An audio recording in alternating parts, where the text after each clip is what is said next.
Hello and welcome to the first ever Blue Podcast Network charity match in support of the Hoops Foundation. And today you are joined by myself, Joshua Wilcox, and my co-commentator and co-host for today, Jim Daly. Jim, how are you?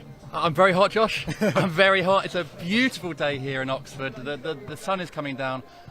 We've got a great game of football in front of us. Cannot wait. I've heard of some very good players. There's an Antiguan international on show. We've got some good players here today, and it's all for a great cause as well. So really looking forward to it. We've got the crowd starting to build. The atmosphere is lovely. I can't wait to get going. Yeah, no, we're countdown to kick off here. Hopefully we're going to get a couple of players coming over in due course as well, but the teams look really, really exciting, as you mentioned there. We've got one team full of a lot of podcast hosts and obviously the international football we mentioned, and Kieran Latebryan as well, who's definitely one to watch playing in defence for the Blue Podcast Network. But on the other team as well, you've got some fantastic content creators there that are also very, very good players. I've been lucky enough to play with some of them, but there's some very good players in there. It looks exciting on paper. The player that I'm most looking forward to seeing is Pete BOC, if I'm being totally honest. Got to know him through TikTok, and we both share a love of Darwin Nunez. Probably the only two people on TikTok that share that love. So I'm very much looking forward to seeing him as well. But I think we've got a real range of players on show. I'm sure the football's going to be great. I was slightly disappointed not to be asked to actually play. I do have my boots and shin pads in the car in case anything goes wrong or someone doesn't turn up. But we both just said off air, having come on the pitch, feeling the heat coming off the pitch and the heat today, I'm actually quite happy that we're going to be up in the gantry covered with a little bit of a breeze as well. So we may have made the right choice. Yeah, I think we definitely have. As much as we would love to be out there, I also don't think I want to be run rings round some of those players. By international footballers. No, I'll be honest. No, my dignity is already rock bottom. I don't need that shoved even further into the ground by being run around by 25-year-olds. Much happier being in the commentary box. We're going to be talking you through the game. We're going to have a lot of fun doing it and talking to some of the players. It's going to be great. Make sure you stick with us to join the full game. I'm expecting a high-scoring game. What about you? Yeah, no, I think there's going to be a lot of goals. As I mentioned there, I think the team in red, the headliners, I think they're going to be strong. They're going to be tough to beat, but I do think the Blue Podcast Network, they can defend their goal well. I think it's going to be a really entertaining game, but yeah, I'm sure there'll be plenty of goals. There always is in charity matches. Well, that's what you want. Yeah. No one's come here today to watch a 0-0, to watch like a really sort of like cagey defensive 0-0. No one wants that. We want goals. I personally want double figures for both teams. I want everyone to get on the score sheet. I want the goalkeepers scoring. I want the subs scoring. I want you and I at some point getting on scoring. Like, this is what we want. It's like pre-season friendlies. It's charity matches. It's like testimonials back in the day. You want fun, you want to enjoy it, you want goals. I'm sure those two teams are going out there taking it very seriously and trying to win this game, but we want to see flair. I will be giving out extra bonus points, which mean nothing, by the way, for Rabonas, for nutmegs, for Denilsons. I want to see those out there today, but we also want to see some good football and some goals and some money raised for charity. Oh yeah, no, of course, and that's what we're here for. I'm sure there's loads. Check out all the Instagram on the at Blue Podcast Network for all the details on how to donate, and we will be joining you very shortly for kickoff up in the gantry. See you then.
We're back pitch side here with Hayes and Joshua from the headliners. We obviously only interview people called Josh. It makes our life much easier.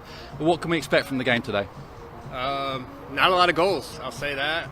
I expect a clean sheet in both halves, myself and Dev included. So yeah, you won't see a lot of goals, but yeah, that's all I got. Can I say how disappointing that is for me to hear that? We were just saying we want goals, okay? That's what we've come to see. We'll be scoring. Headliners will be scoring, but yeah, we'll keep it one-sided. And obviously you look at the team sheet, you've got a very strong squad, having a look at that. I've seen you play, I've seen multiple of that team play. You've played with a lot of them as well. What are you expecting from today's game?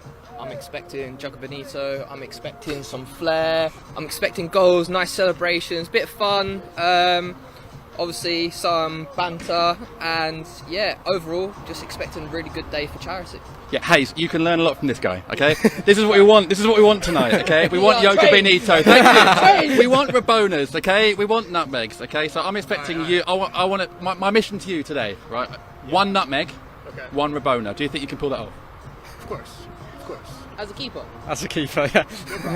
I like this guy. This is good. I like this. We can't take sides, can we? But I have to admit, I'm probably team headliners right now, if I'm being totally honest. Best of luck today. Enjoy. Get that Rabona in. Play well, raise money for charity. I really want to go and smash a football in a goal. Do you not get that vibe as well? There is a little bit of that feeling as well. Is there one free? We might be going to smash football in a goal, guys. But thanks for joining. We'll be up in the commentary box in a minute. Keep donating, comment, enjoy the game, cheer these guys on, cheer everyone on. Look out for those Rabonas. And that's about it, isn't it? Yeah, we'll see you up in the gantry in approximately 10 minutes.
1, 2, 3, testing. One. All good? Perfect.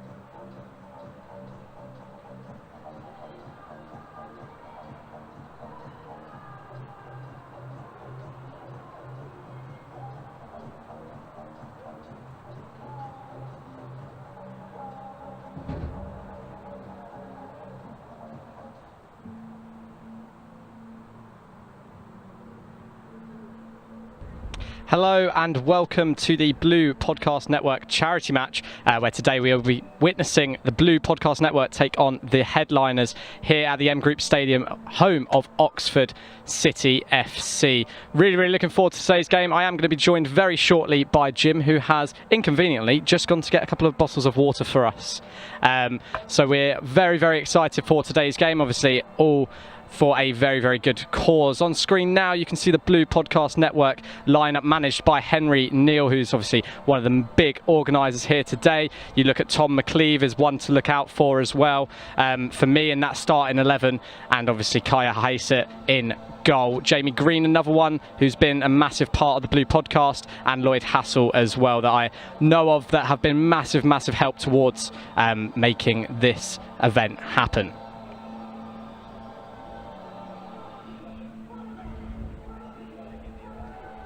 And here you can see the players coming out the tunnel, headlined by Mr. People's Pundit, famous TikToker who many of you will know is a very funny man who is refereeing today. So that will be interesting to see how the players react to him, see how his personality equates to him becoming a referee. The first time he has refereed a charity event, I believe. Normally we see him play, a very good player, but today takes on the whistle.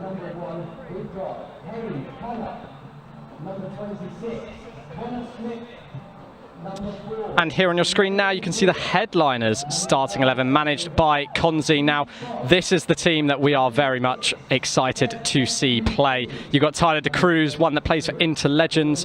Isaac Backer, we know, is a good player. Joshua Ghost, I've had the pleasure of playing with personally as well, and I think he is a fantastic addition for this team. And this is an exciting team to watch. We're expecting goals, as we said when we were down pitch side, so very excited to see how this team perform today.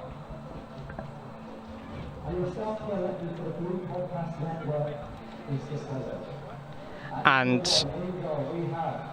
the substitutes for today's lineup, some key names that we mentioned already today: Kieran Lakebryan on the bench and Guilan International. You also look at the substitutes on the headliners. The Italian striker has scored a hat-trick in his last 3 charity events that he has played in. Pete Bock, as you mentioned earlier, someone that you're very close with, as Jim has joined me up here in the booth. Any names for you that stand out? The Italian striker is probably the longest name on there, so that will be the hardest one for us to say. Ronnie Rusk, great name, I'd say straight out of the 60s. So looking forward to seeing him play. And as you said, Pete BOC, what a guy. I think he's going to be the most entertaining player out there. I hope he gets on soon. I'm really looking forward to seeing how these players get on. I can't wait. Yeah, and obviously we are here in raising money for the Hoops Foundation. Sorry about that. Yeah, so we're raising money for the Hoops Foundation. All the details can be found down below and on the Instagram at the Blue Podcast Network as we await kickoff here. Jim, I know we've obviously mentioned it already. You're expecting goals, you're expecting a bit of flair, but what's your prediction for today's game? Well, I was before I met Hayes, the goalkeeper. I'm very disappointed with his approach to the game. I think there will be goals. With the charity matches that I've played in before, what normally happens is the first 20 minutes is really tight because no one wants to embarrass themselves or give anything away. And then the size of the pitch and the weather starts to have an effect and everything starts getting stretched and chances will come. And I think towards the end of the game, we'll probably see a very end-to-end game and probably see quite a few goals. I wouldn't be surprised if it's 1-0, 2-1 at half-time. But I think by the second half, once the changes are made, you'll start to see lots more goals, which is what we've come for. We don't want to see a 0-0. We want to see goals. We also want to see those guys up there enjoying themselves. You know, if they enjoy themselves, the crowd will enjoy themselves, and we will too. That's the main thing. I will say I went to the bar earlier to get some water. I don't want to say they're underprepared, but there wasn't any, so I have got a Smirnoff Ice. So to be honest, the commentary might go a certain way, guys, but we've got to stay hydrated. But no, I'm really looking forward to it. I have to admit, it's wonderful surroundings. You obviously can't see this at home, but the view from our gantry is absolutely lovely. We've got a lovely sort of looking over the city of Oxford. We've got loads of greenery. This is one of those really nice lower league grounds, and we've talked before about we both love ground hopping and lower league grounds, and this is a new one for both of us, so really looking forward to this.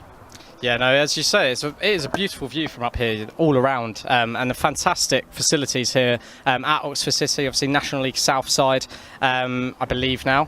I don't know. I do support a team in the National League South, the mighty Chesham Athletic, wrong one, Chesham United. Chesham Athletic is a Sunday team also in Chesham, who I did play for. Chesham United, the Generals, who came up to National League South last season. So hey, maybe they'll be making a trip here. This might be the first of many trips for me to this ground. Yeah, no, I'm really looking forward to today's game, though. We are counting down to kick-off, where Mr. People's Pundit will be performing his whistle, which is very exciting.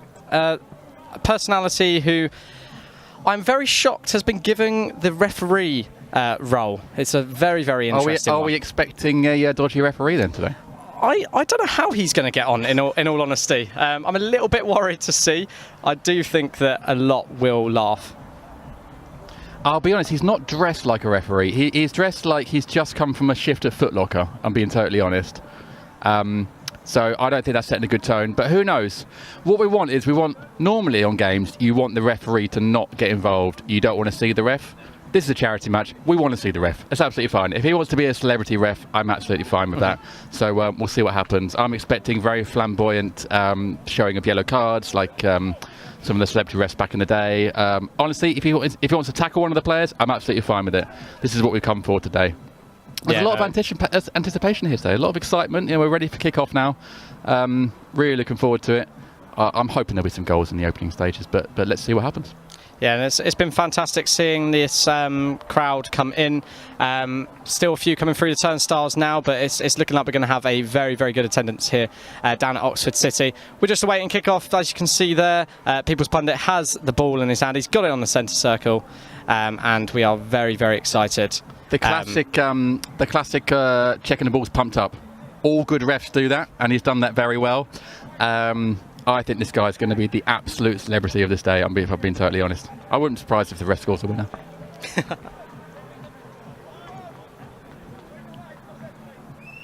And we are underway. The headliners kicking off. The long ball pumped up straight away. A lovely touch there, I have to admit. It's a fantastic. You always want to get your first touch in these games, and that's a beautiful first touch, so he'll be very pleased with that.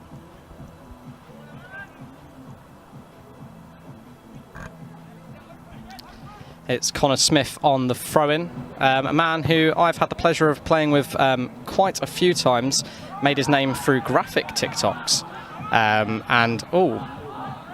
very interesting pass there. I did not know graphic TikToks were a thing. That's absolutely great to know. Believe me, I've learned something today. That'll be coming up on my TikTok now. I've mentioned it out loud. Blue podcast in behind here, Tom McCleave. And it's well claimed by the headliners goalkeeper in Dev FC. That was very close. I tell you what, a little bit more pace there. He may have been in. That could have been an opening goal inside the first minute. I'd be slightly worried if I was the headliners' defence there.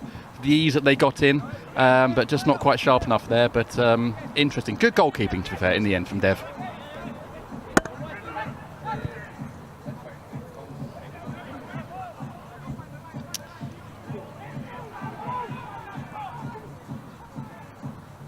Headliners attacking it. It's cut back, and they'll decide to look after possession. It's all headliners so far, isn't it? Nice claim by the goalkeeper, and Kaya has it.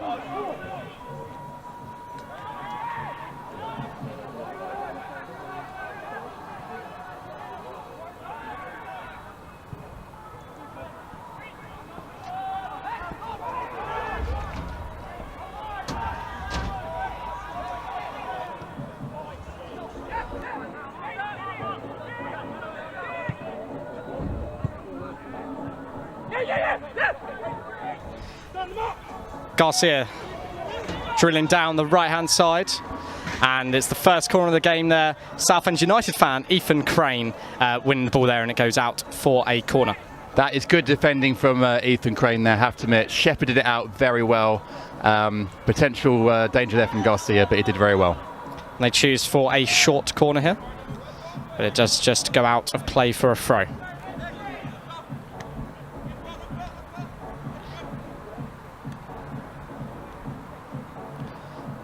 Headline is still attacking down its right-hand side. It's won back well. Garcia with a high press. And number 8 there does a fantastic job to look after the ball. Connor misses the ball there. Tom McLeave now down this left-hand side. That is excellent play from Tom McLeave there. Really well held up there. And to be honest, the Blue Podcast need to get a hold of this ball for a little bit. They just need to... That's not what they need. Literally, as soon as I was saying it, they just need to hold on for a bit. The problem is in these kind of games, if you're chasing for the first 5-10 minutes, it's a hot day, it's a hot pitch. You can really quickly find yourself off the pace. So Blue Podcast just need to get hold of the ball, pass it around a bit. Don't worry too much, because otherwise they could get cut open like this. And here it is, the Italian striker driving in, I believe. It's squared across, and the first goal of the game is scored by the headliners. It is number 99 in Sam Madden who gets there at the back post. A fantastic cross and a brilliant finish to make up for it. Fantastic run by the Italian striker there, a name that we mentioned earlier. You have to admit that is incredibly selfless. That is very selfless play from the Italian striker there. Because I have to admit, if that was me, I'd have been shooting for goal, absolutely no doubt. But he's done very well and played it into the exact, as a defender and a goalkeeper, that's the worst place for the ball to be. And it's an absolute tap in there at the back post. But I have to admit, that is all about the Italian striker there. I didn't think Italian strikers were known for being so selfless, but to be honest, that is absolutely fantastic play there. And that's what we worried about for the Blue Podcast. We said, didn't we? They've got to get a hold of the ball, because otherwise that will happen. I think headliners are going to be perfect position for them now. They can sit back a bit and hit on the counter, but I think that those runs in behind are going to be fruitful for them.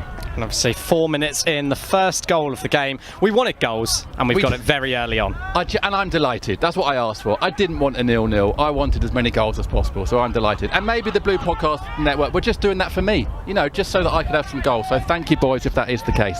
But we've got a long way to go. Look, we're less than 5 minutes in. Long way to go in this game. These games get stretched out. These games can often... oh, no. Oh, and Kieran Lake-Bryan giving the ball away there. The Anguillan international shows his experience, and the Italian striker is unable to get the ball off him as he drives through the midfield. Gives it away to Massi. Massi. That is an excellent recovery tackle there, because that was a very good chance. Blue Podcast just need to make sure they get the foot on the ball here, because the more they give it away, the confidence that the headliners are going to get from that. So if I'm the Blue Podcast team, I'm going to be sitting in for a bit. I'm going to be trying to get a hold of the ball and just stop this onslaught from the headliners. You know, I have to admit, I'm often the headliner at comedy nights, and to be honest, it's normally the best position because you get paid the most. And these guys are playing like absolute comedy headliners here. They are smashing this gig so far, and fair play to them. Apart from that touch there from the left back. Everything I say, they seem to do the opposite, which is actually quite impressive from me. But and that is a foul throw given. You don't see that very often. Do you want to hear my controversial opinion about football? I think that foul throws are pointless. I really think they should get rid of them. You see tons given in the Premier League, or say, I should not given, I should say. The only time they're ever given is at Sunday League. And I think they're absolutely pointless. No one now benefits from a foul throw. Just get rid of them. Let everyone do what they want. Kick it in, roll it in under your arm, do whatever you want. Foul throws are pointless. That's my rant over. The referee didn't even notice they took that goal kick there. Obviously, as we said, a very inexperienced referee in the middle of that field. This is better from Blue Podcast. And you look at JDB Football, number 19, Jack Beach, has a GoPro on his head. That's how he's made his name on TikTok, is by playing Sunday League football with a GoPro on his head. You know what? I wish I was 20 years younger, because that could have been me in my early 20s. You know, I actually was not that bad, Josh, to be honest, at football in my early 20s and Sunday League. And Tom McLeave could be in behind here, but looks like the linesman's given the offside. People's Pundit will play advantage as the headliners look after the ball. Or as it's also known, ignore the linesman. That was actually a very good ball through, to be fair, and I think that's how the Blue Podcasts are going to potentially get some joy here, that little ball over the top. but you have to admit the headliners are dealing with everything that's been thrown at them very well. Connor with a fantastic turn there. He goes for a Rabona. You've wanted a Rabona, and you've got one there. Thank you, Connor. That's exactly what we wanted. I want to see more of that. That's exactly what we came for. Also, is that Pete Bock that's got a GoPro on his head as well? It does look like he is, and if you'd have asked me for one celebrity here today who would volunteer to have a GoPro on his head, I'd have said Pete Bock. So fair play. It's scrambled about. It's cleared as far as Jack Beach. He goes for the volley and wow! That is going to look absolutely fantastic on his GoPro replay. Cannot wait to see that. Make sure to clip that one on the TikTok. Absolutely, that's going straight online. I mean, to be fair, that's one of those goals where actually, as the Blue Podcast, you haven't done too much wrong there. It's not a brilliant clearance, it's a scuff clearance, but as a replay we're going to see now, it's a brilliant first touch and it's a fantastic finish. I mean, the clearance is not great, but to be honest, he's still got a lot to do from there, and the way that he gets his head over the ball and keeps that in the top corner, it's fantastic. Yeah, it's a fantastic touch and volley straight into that top corner. And as you said, will look fantastic on the TikTok, and I'm sure that is one clip that will be shared very, very quickly after the full-time whistle. If I was him, I'd be honestly subbing myself off now and sharing it onto my TikTok as soon as humanly possible. And it looks like Lloyd Hassel's coming on here for the Blue Podcast Network, a man who has been a part of the organisation process for the Blue Podcast, and a name that is mentioned plenty of times in terms of the hosting of the podcast. What can we expect from Lloyd then? I can't say I've watched him play football too much, but I'm sure we'll see a bit maybe not.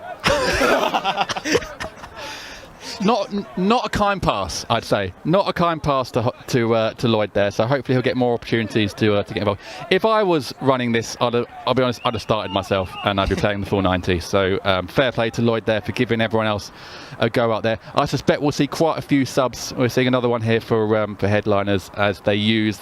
We've got some big benches here. Lots of available players. We're not 100% sure what's happening right now. People's Pundit has stopped play. I believe there's an injury to number 14, Jamie Green, coming off there. I think he's just injured his hamstring by the looks of it. I would say maybe possibly injured his ego, I think, being 2-0 down so quickly. So, Jamie, we hope you get better. I'll be honest, I think the People's Pundit has refed this very well so far. I expected him to make it more about himself, but he hasn't. He's done very well. He has done a fantastic job.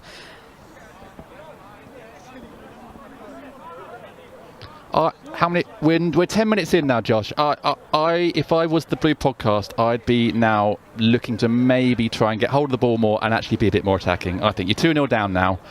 There's not much point in sitting in and trying to contain the headliners. I think go for it. Try and surprise them, kind of catch them a little bit and see if you can get back into the game, because another goal for headliners, this could run away from them. Oh, 100%. And interesting to see the People's Pundit using the old drop ball system there.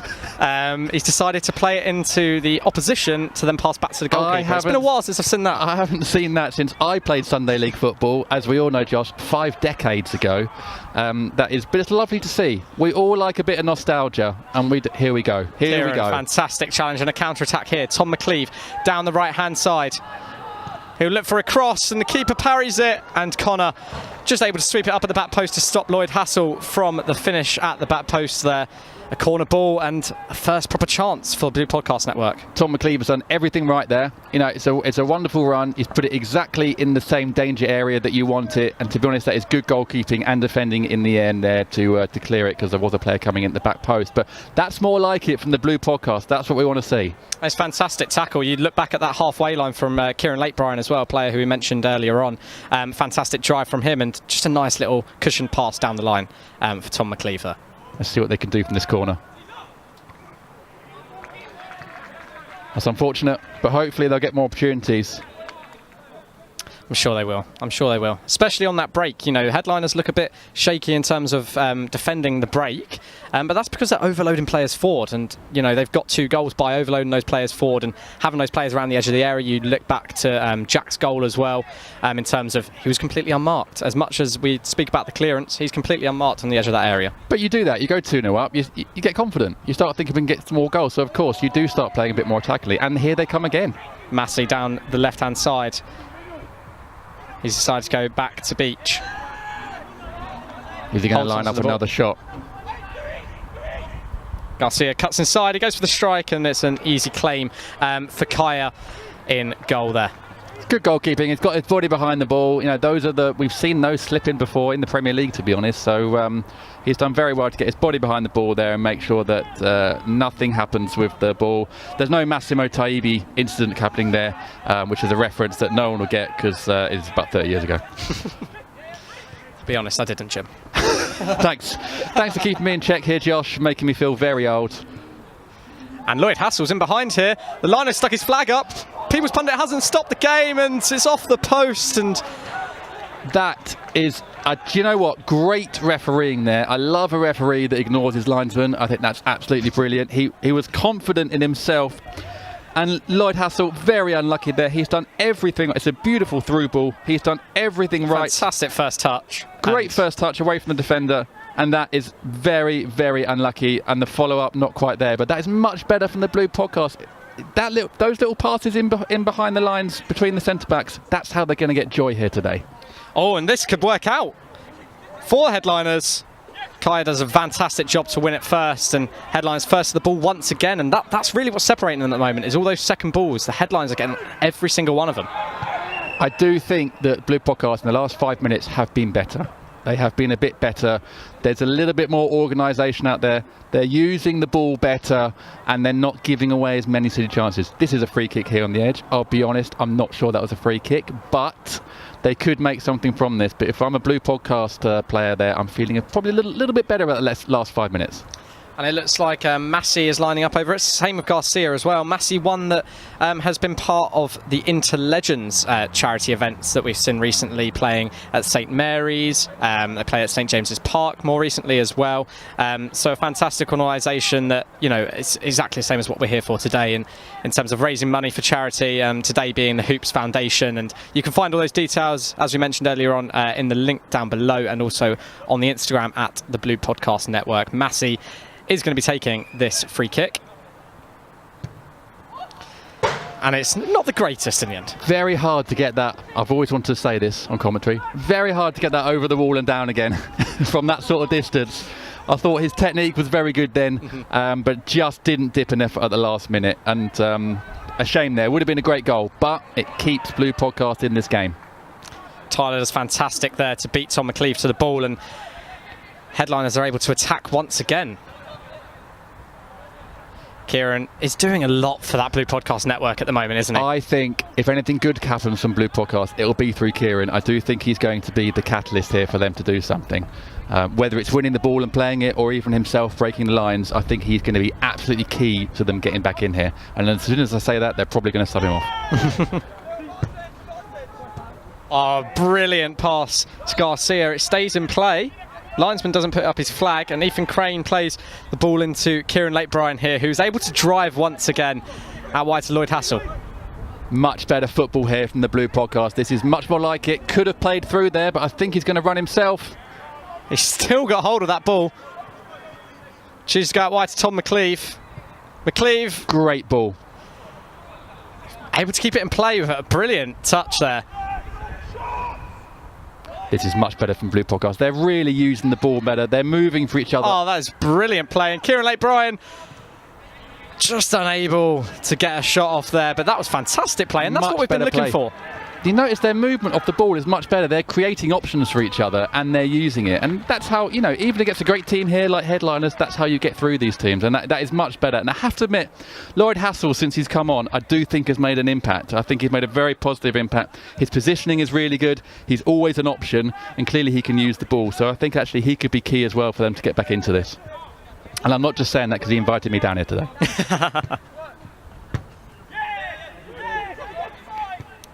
Jack plays it inside. Look for the 1-2 and then out wide to Massey. Massey with ball over the top into number 9 Zane today. Linesman flag stays down. Kian again. Fantastic tackle. That is very well timed. In the box, that has to be a good tackle, and that was very good. Oh, a bit of miscommunication, and now Tom, can he lead a counter-attack?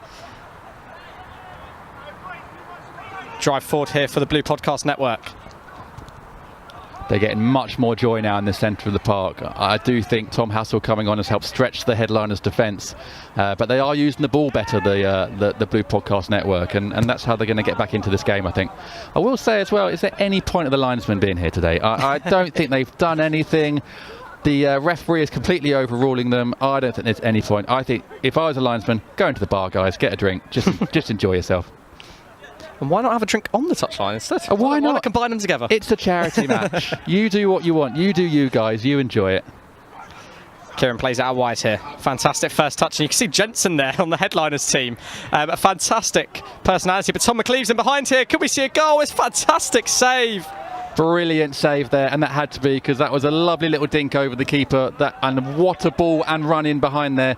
Just what we've been saying. That's how they're going to get joy here today. Oh, what a challenge that is. Fantastic tackle. Oh, the referee's given it. I think the ref's got that wrong, unfortunately. I think that looked like a brilliant tackle from up here. Got his leg in the right position. I think, to be honest, I think that's probably quite a well-timed tackle. Let's have a look at this replay to see if we're right. That's a great tackle. You can see the movement on the ball there. I think he's got the right... Just because he's come from the side of him doesn't mean it's a foul. I think the ref needs to read the rule book at half-time, because that's a great tackle. Very unlucky there on the Blue Podcast. And it looks like Kian Harper is making way there. I'm not sure who that was that has come on. I believe it's Matthew Trevor Lyne, I'm going to say. That's how you say it. It is now. Well, it is now, yeah. Who gets his first touch straight away. This last 10 minutes from Blue Podcast has been so much better. Those are the things that will kill them. Those little giving the ball away like that. But if they can hold on to it, the way they've been using it has been much better. Jack's going for a shot again. It's well blocked. It's bouncing around in the box. Kieran just there again. He is everywhere at the moment, that man. He absolutely is. They probably need him 20 yards further up the pitch, impacting it where he can actually cause some damage. But he's doing... Players at that level, their anticipation is so good, and clearly he can really anticipate being in the right position at the right time. So fair play to him. But I think they need him a bit further up the pitch. That is a foul throw. But as I said earlier, foul throws are pointless. So absolutely delighted that the ref is ignoring it. I'm just going to correct that sub that we mentioned earlier. It's not Matthew that's come on, it's Liam Helen, number 5, that has gone on at right back there. So I do apologise for that. But as you said, a foul throw from him that wasn't given. I just think they're pointless. I mean, I'd imagine foul throws, second rant of the day, I'd imagine foul throws were brought in to stop people doing those ridiculous MLS style flips where they throw it like 50 yards. But everyone can do that now legitimately anyway, so it's just pointless. Get rid of them. And I say that as someone that constantly gives them away in my vets games. So it's only just to protect me. But yeah, I think they're pointless. And of course we can see here, backing up my rant and my opinion here, is that, I mean, that's probably one of the worst throws I've ever seen in my life. That is worse than me, to be honest. But as we said, they don't count. They're pointless. Get rid of them. And the headliners made a few substitutions there. Joshua Ghost coming on at right back. Ashley Keno, number 17, coming on as well. And they're the two that I believe have come on. Yeah, Joshua, who we talked to before the game, of course, and was very confident that he's going to be playing some yoga bonita, as he told us, which we're very much looking forward to. If anyone's going to be pulling out the Rabonas and the bicycles and the step overs, we know it's going to be him. And look at Joshua racing down the right on the overlap there. That's exactly what we want to see. And now it leaves him free. Ethan Crane down his left-hand side. Massive Southend United fan, Mr. Crane. Someone has to be. Exactly. And he is sprinting back to try and get back in as Zane comes down his right-hand side. That is very good defending. Very good defending indeed. From Pintinho, Carlos Pintinho. Fantastic name. And that is good defending there, because that was a one-on-one that could have been dangerous. That was a name that you're expecting a bit of flair from, isn't it? Absolutely. I do think the Blue Podcast need to they've been probably the better team in the last 10 minutes, but they need to start making it count. Need to make one of these chances count to get back in this game. But I have to admit, their response to going 2-0 down has been very good. There's a good ball in here for Lloyd Hassel. We've mentioned plenty of times, he's just not able to get onto that, as Joshua's just able to hold him off. And it's good defending and good communication between him and his goalkeeper there. You could say he ghosted in behind the fullback there, but actually Ghost himself did some very good defending there. Good positioning, as you say, to hold off the forward. Jan's just able to hold off the headliners from a quick attack there. Tom McLeave's going to press Tyler, who another one that plays for the Interlegends with Massey. That is a fantastic ball in between the fullback there. but that's well defended. I have to admit, Josh, and this is no slight on any of the players, the quality here today is a lot better than I was expecting. Oh, and maybe definitely. that's just a moral comment of the charity matches that I get invited to play in. But this has been absolutely fantastic. The play from both sides has been great. Jan's down his left-hand side. He's able to knock it past Ghost, and he's going to break into the box here. Ghost has done fantastic job. Good recovery, excellent recovery from Joshua there. He's contesting the corner there, which I'll be honest, I think he's got very short odds of getting that overturned. But that's very good defending. I think the replay will confirm that that was 100% a corner, and I'm not quite sure what Joshua was complaining there about. Although maybe he's just trying to give us content. That is their jobs. It is their jobs. We're nearly halfway through the first half here. This is the point where Blue Podcast need to try and make some of these set pieces count and get back into this game. It's a good ball into the back post, and just not able to win the header. It's fallen to Jans. He's gone for a drill ball across the box, and Tyler's just able to get there, and easy clearance for the headliners once again. I'm not sure that was the right decision there from Jans. They were plenty of players at the back post. Needed to stick that up at the back post, I think, there. It's a brilliant ball in. It's straight on the goalkeeper, and it's fallen for Kian. It's scrambling around, and oh, what a save that is. That is a fantastic save. I really thought that was going to be in from that close, but still that is attacking well here. recovered. Hustle! They're doing everything they can. They're doing everything they can but score a goal here. They are peppering the headliner's goal with as many opportunities as possible. They just need one of these chances to go in. And just watching that bounce around in that box, how haven't they scored there? And to be able to make that save through all those bodies is a fantastic job from the goalkeeper. As you say, through the bodies is very difficult for a goalkeeper, and he's done very well. And we see Hassel on the follow-up. He doesn't quite get round it enough, but I tell you what, they are doing everything they can here. And we are just seeing another substitution here. Luke Nuttall coming on for the Blue Podcast Network. Another great name. We have got some excellent names out here today, which is making our job even more enjoyable. So Luke Nuttall, looking forward to him getting involved. It's just a bit of delay in play. Oof. Do you know what? I think they need a few stops in play here. I wouldn't be surprised if the ref orders some sort of water break, because it is very, very hot out there. And the headliners breaking into the box here. They're able to play a ball across. Can they get something on it? Ghost is blocked by his own player, and Kino is still bouncing around. And oh, fantastic save! Another great save. I can't believe that didn't go in. You got a headliners player blocking his own teammate, and then to be fair, from Dev there, the goalkeeper, it's a very, very good save. We've had a couple of minutes here where the goalkeepers have both pulled out fantastic saves to keep their teams in the game. And it is the Blue Podcast Network 0. The headliners 2, as we are reaching the 25th minute mark here, which, as we mentioned, we are expecting a drinks break at some point in this half, so we're expecting it to happen within the next few minutes. We're also being told our director has been stung by a bee as well, so it's not going well for our production team. But hopefully it was the cameraman has been stung by a bee, ladies and gentlemen. So if there are any medics on site who could administer some sort of care, that would be absolutely amazing. Do you know what? This production team, this crew, nothing will stop them. Bee stings, whatever, hot weather, they will keep filming whatever happens. Fantastic little run there. That's a wonderful ball out to the far right. Zane just able to push the defender out of the way. Oh, I'm surprised that wasn't given as a foul. It's fallen for Massey. He's going to take a strike, and it was dipping. We had a fantastic angle of that, something else I've always wanted to say on camera. And the first touch there from Massey was brilliant, and it was that gave him the chance to get the ball out of his feet. And as he struck that, I think, Josh, it just clipped the top of the crossbar. But it's a brilliant first touch. And we can't tell from the replay, but that is a wonderful strike. And do you know what? We're just stopping for a water break.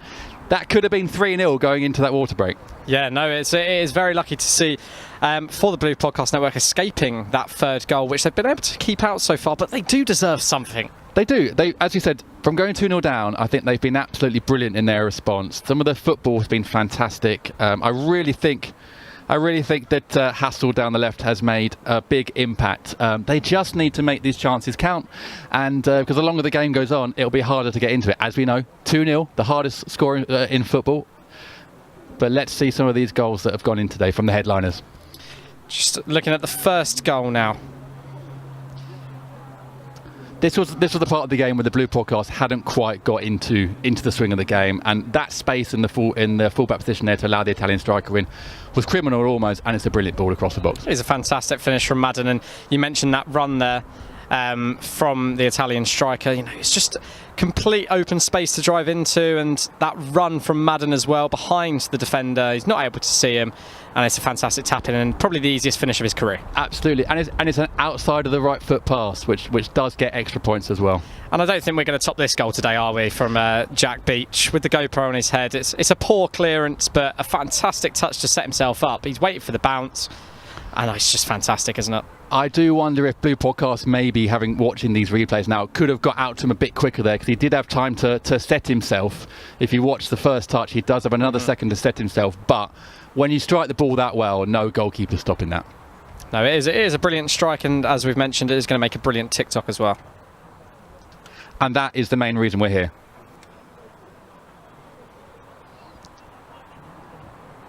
And if you are looking to donate, as we've mentioned before, link will be in the description, as well as on the @the Blue Podcast Network on all social media platforms.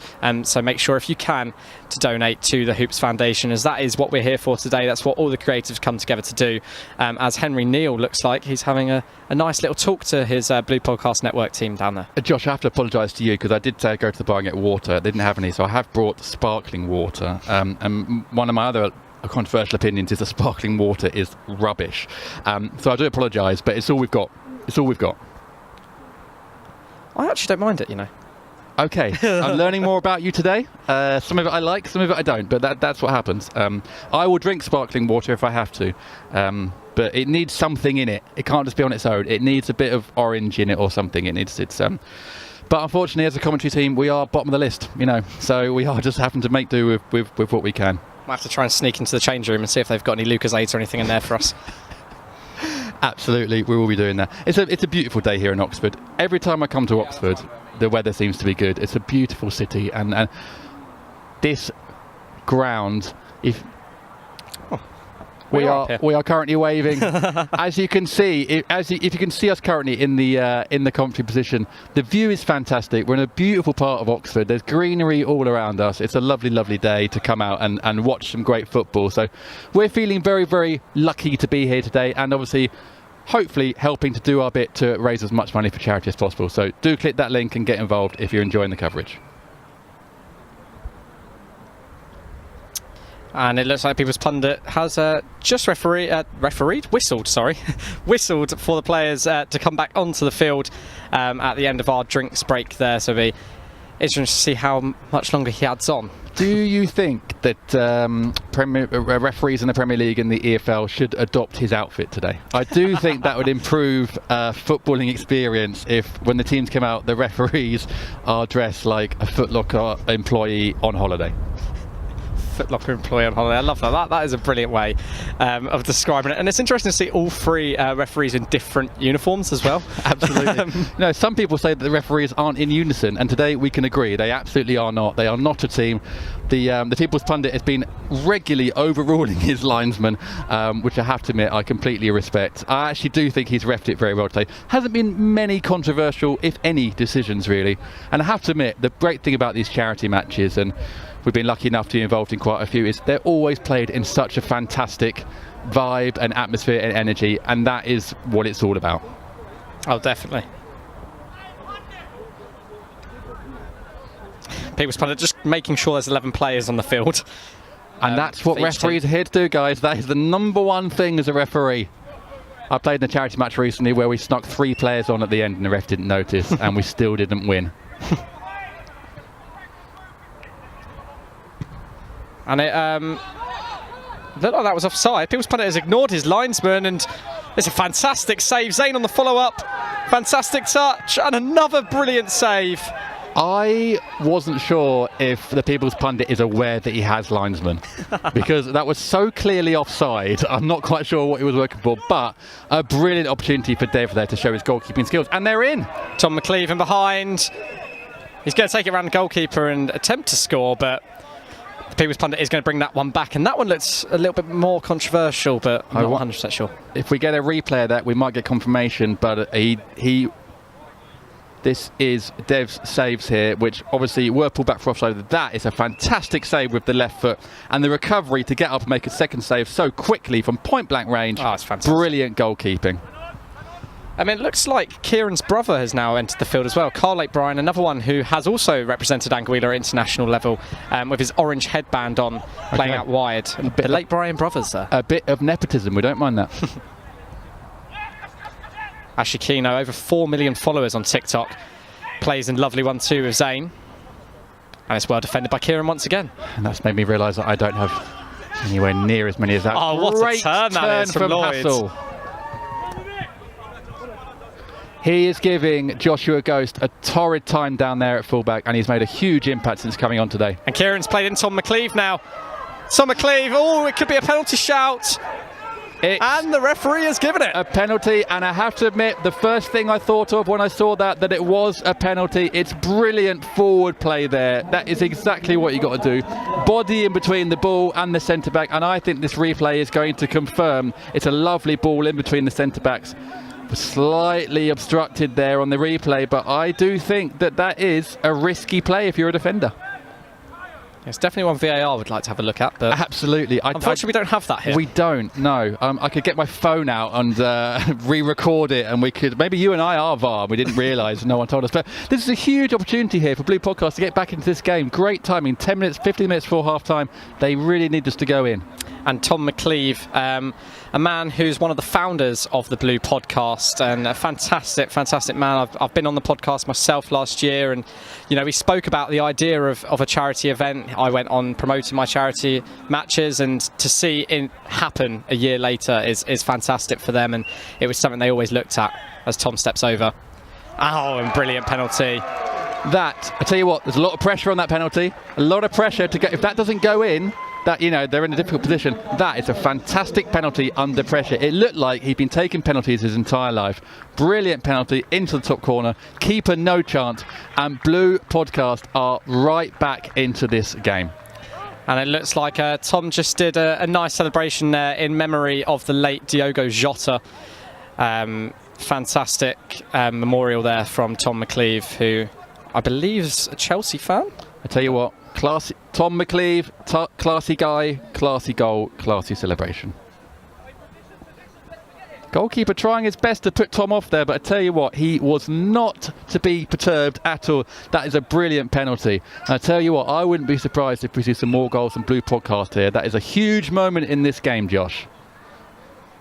And it's a goal that they have deserved, Before the drinks break, they were just growing into the game, and probably could have done without that drinks break, actually, even though the headlines had that chance right before it. But this game's really becoming exciting, and it's enticing to see how open it's becoming. As Tom McLeave's in behind, he takes his shot early, and Carl's on the rebound, he'll sit the keeper down. And the goal's been given.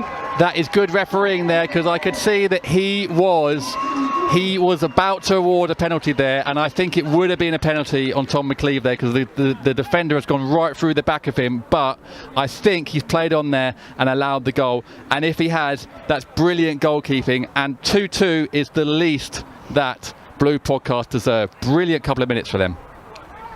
And it's a brilliant ball once again. Tom McLeave just goes for the shot straight away, and it's definitely a penalty, but it's fantastic officiating to allow Carl Lake Bryan to get a goal, who I don't believe was a signing until today. He came with his brother Kian, who we have mentioned plenty of times, but as we've seen, international experience showing on the pitch once again. Very cool head. I'd have been smashing that probably over the bar from 5 yards out, but he kept a very cool head around the goalkeeper. And to be honest, it's one of those moments, even if you think it's a penalty, you just play on, you put the ball in the net, and you ask questions later. And the referee has made the right call there in allowing play. It's perfect advantage play, and Blue Podcast are right back in this game. And that's what can happen in the space of 2 minutes. 2 goals just like that, and it is now the Blue Podcast Network 2, the Headliners 2. And we wanted that. We didn't want this game to get away from the Blue Podcast. We want it to be competitive, and that involves the score staying as close as possible. So we've been really treated to some great football and some great goals so far today. So I'm absolutely loving this. And it is going to be a corner here for the headliners as they search for the lead once again. Sure, they won't be happy letting a 2-goal lead go like that, but they do say 2-1's the worst scoreline in football as well. It's funny how often games can turn on a sixpence, a reference you won't get there, Josh, because you were born in 2003. But how one goal can change everything, and it really, I mean, as you said, Blue Podcast were on top and they deserved it, but that one goal changed the vibe, and it's given them, and that is a header that's gone wide, given them a lot of belief, you know, and it's funny how games can turn like that. People's Pundit's had it all so far, hasn't he? He's had a few offsides, he's had the penalties. I have to admit, I think he's probably, apart from that one slide tackle in the middle of the park, I think he's got most of the big decisions right so far, and it pains me to praise the referee. Oh, and another chance here for the Blue Podcast. Linesman has put his flag up. I think that was offside. I have to admit, the defence there was a very, very solid line. They were all in a row, and I actually think they played that quite well there. Linesman, I'm going to have to give him credit. I think he's got that one right. It was good defending. Yeah, he has got that right.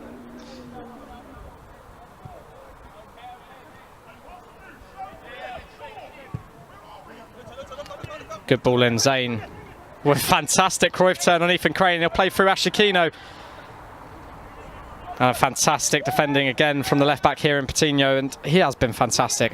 A man who hasn't been mentioned too much, but he has done a fantastic job on that left hand side. As Zane comes in behind, flag stays down, it's drilled across. That looked offside, Josh. I have to admit that looked offside. I cannot emphasise how hot it is here today, and we're up in the gantry, but on the pitch it is like literally the floor is lava, which is a game that my daughter is obsessed with playing with, and the fact that these guys are pulling out some of the skills and tricks that they're doing in these conditions is incredibly impressive. We're getting really treated to some good football here in what I would call quite challenging conditions, so fair play to them. They're really putting on a show.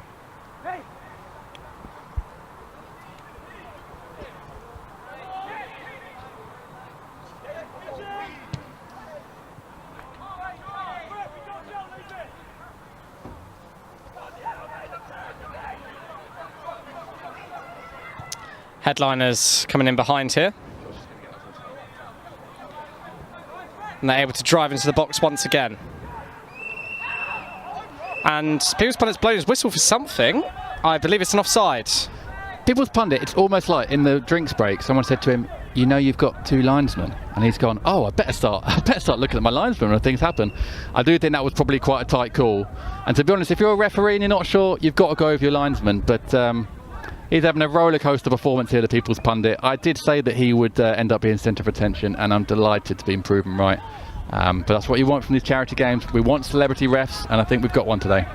And there is a lot of comments in the YouTube coming through about Pundit and speaking about his refereeing job so far. Foot Locker allegations won't end, as you mentioned earlier.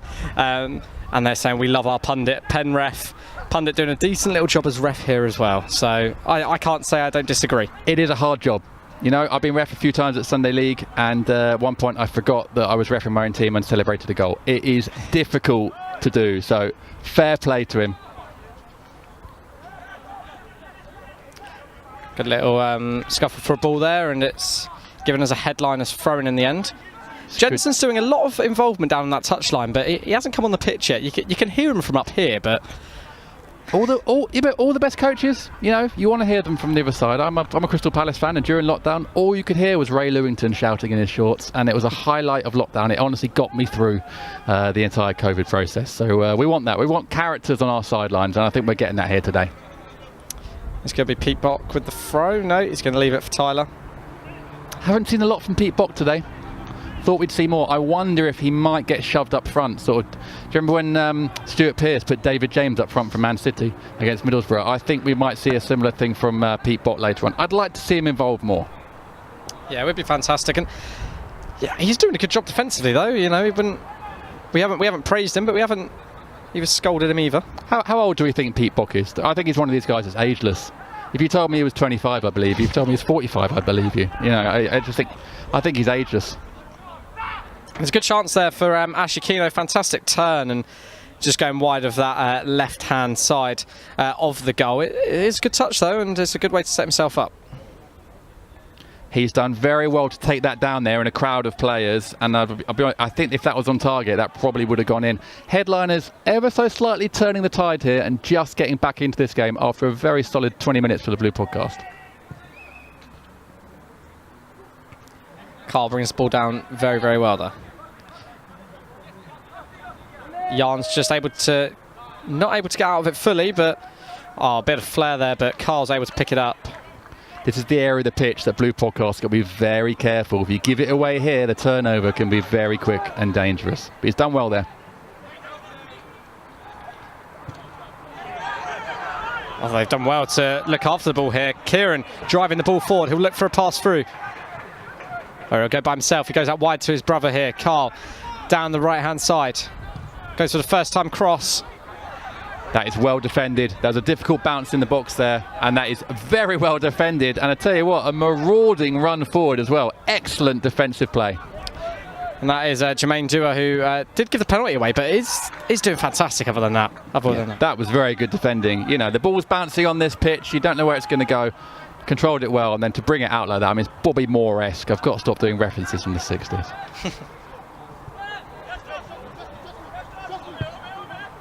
A better 5 minutes here for Headliners. They're controlling the game a bit more. They had a really rocky 15 minutes there, letting Blue Podcast back into it, but they're starting to get onto the ball a bit more. Blue Podcast able to pick up the ball here through Rhys, number 26, who's able to play the ball out wide. It ends up for Carl Lake Bryan again, who has had a massive impact. And as I say, that gives the ball away, but has had a massive impact since coming on. Obviously got his goal and the involvement in every attack since then. You know, he's really trying to get about on this pitch. I didn't think, Josh, that the commentator's curse was a real thing, but every time I say something good about a team, they give the ball away. And it's literally happening in front of my eyes. So, do you know what? I'm happy to admit the commentator's curse, a real thing. Didn't think about that, but there we go.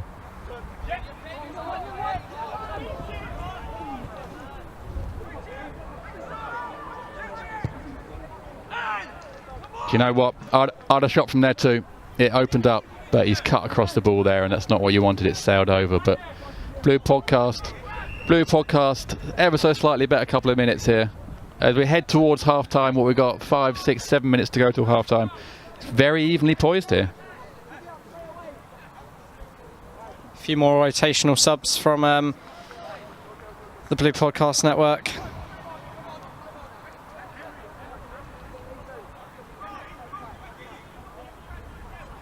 Ethan Crane coming back onto the pitch. I think he's done quite well. He was at fullback previously, yeah. Ethan Crane. I thought he was very good. Looks like he's going into centre mid, so it'll be interesting to see how he does there compared to playing at fullback. It looks like they've moved Kian into a CDM position now. He's sort of just sitting in front of the defence. It was his shot that was a bit wayward and over the bar, a bit ambitious, but I'd be playing with his confidence if I'm playing the way he is. He's playing very well, and everything good that Blue Podcast are doing is going through him, so fair play to him. He's probably man of the match so far, possibly, but a lot of contenders out there. That is filthy. Absolutely filthy. This stream should come with an X rating. That was absolutely filthy. Kian running the show once again. Will play out wide to Carl. Let's take on his man. He's cut inside, and Tyler with fantastic defending, and now the Headliners can counter.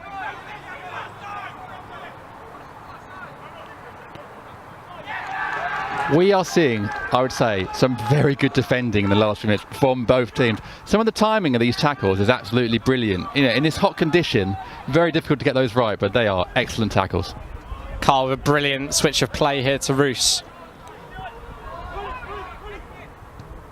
Rhys inside for Kian Harper. He's got some space. He's looking for a shot, and he does go for it. It's not the greatest, but... No, you could see his eyes light up there, but he didn't quite get under it or over it or really even kick it properly at all. And another shot. It's dipping. That was more like it. I tell you what, that is a very good technique. And if he's 5 yards further out, I think that might have dipped in the top corner, but that was a very, very good effort. Was a good shot there from Luke Nuttall. Just able to touch it down, and I don't blame him. He's got the space. He's just shifted it onto his right foot, and it's not dipping enough there. I love that technique, though. Very good. This game is end-to-end currently. You have to admit, these players are really going for it. We're heading towards half-time. They are not dropping their effort levels at all. It's end-to-end stuff, and the crowd here are absolutely loving it. Good touch by Carl, and he's able to drive into the box now. He'll go by himself here, I believe. He's tried to square it. They want a penalty for that, for a tap on the striker's legs. I don't think there's enough in that. I don't think there's enough of a tap on the striker's legs. I think that ball should have probably gone towards goal a bit sooner. Tyler goes for a ball over the top. It looked like both of them are offside. Linesman keeps his flag down. Massey unable to get onto Zane's pass, and now Massey, a defensive mistake. I don't know what happened there. I thought the defender played that. I tell you what, a little bit of a shambles from everyone involved there. Possibly a bit of a let off for the Blue Podcast. I think Massey was in there, possibly from the defender's touch, but we'll give the lino the benefit of the doubt there. Jack Beach now in behind. He'll play it across to Zane. Zane takes a touch. He's done fantastic. Shift on his right foot, and that is a brilliant finish. Fantastic goal from Zane there. That footwork to get the ball out of his foot. Brilliant play. That is terrible commentary from me there, out of his foot. But I tell you what, once he'd opened his body there, you knew where that ball was going. There was only one place that was going into the bottom corner. The keeper couldn't shift his body in time, and that is very good striking play. Reminiscent of Alexander Isak, I would say, in the way that he's caressed that ball into the bottom corner. It's one you definitely want from your number 9, and Jack's done a fantastic job just to capitalise onto the ball, play across to Zane, and he's realised the defender's there, able to just shift it across from his left to his right, and the awareness there to know the defender's going to come across you and let the defender run across your body. Look at this first touch to take it. That is superb away from the defender, and once you've got that space, it's only ever going to go bottom corner, but that's a great finish. Headliners will be happy there, because I think Blue Podcast has been pushing them back in the last 20 minutes, but they're back on top right before half time. I've just noticed that Jensen has entered the field now, number 22, known for his ground-hopping TikToks, as well as Isaac Bakker, known for his comedy skits on TikTok, who has come on at right back as well.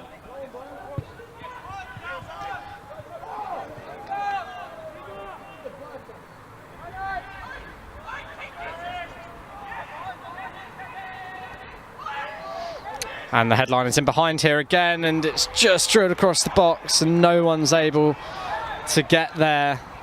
The Blue Podcast really need to just be careful here. Get to half time. Get to half time without giving away anything else, and you can regroup at half time and try and get back into this game. But at the moment, they're slightly on the ropes, the Blue Podcast.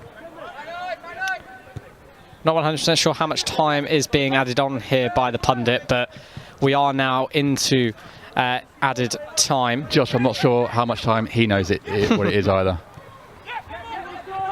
He is timing on his phone as well. He's running around with his phone in his hand. That is the most Sunday League thing I've ever seen.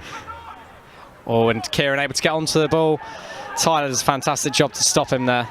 Tyler's done very well recently. They had some very, very good and well-timed interceptions in the last few minutes to stop the Blue Podcast.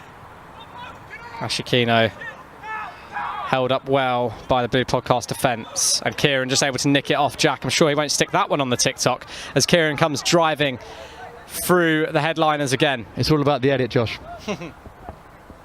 You can make anything look good with a good edit on TikTok, trust me.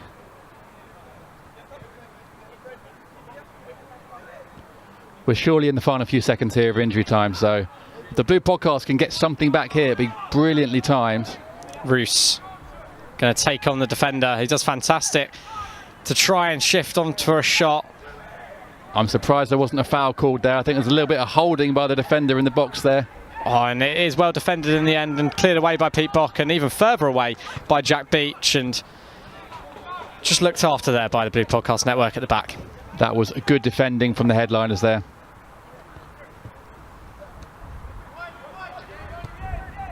It feels a little bit like People's Pundit is playing time until Blue Podcast equalise, which again is very Sunday League, but I'm very here for it. Isaac Bakker with a nice little backhill pass there, and he'll receive the ball back on this right-hand side. Great skills under pressure. And there it is, half-time called by our man in the middle and the People's Pundit. It is the Blue Podcast 2, the headliners 3.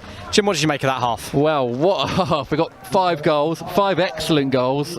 Some great play from the headliners early on. Blue Podcast did so well to battle back into it. Couple of great goals. They really made their opportunities count in that 2-3 minute period. And then we've seen the quality from their headliners shine through towards the end there with Zane's goal. So I tell you what, we've been very entertained here. Some great skills. 1 Rabona, I was hoping to see more, 5 goals. It's been a great half. I'm expecting more of the same second half. And we're just going to watch all the goals back from that first half. Italian striker with the first one, obviously fantastic drive into the box. It's such a good run, and it's such a good pass from the Italian striker. I mean, it's so selfless, and we talked before about that first touch, which you'll see here outside of the boot, and he set himself up beautifully, and then to play it across the box, I mean, you can't miss that. I probably would miss that, but it's a great goal. And this one, as we mentioned, it's definitely goal of the day so far. It's a fantastic touch, as we mentioned. Probably could have got out to it in the end, but he sets himself up, and you can't get more top corner than that. You can't. That is definitely strike of the day so far, and one that I think we will all be seeing many, many times in our TikTok For You pages. But to catch it like that on the up bounce, brilliant strike. No keeper stopping that.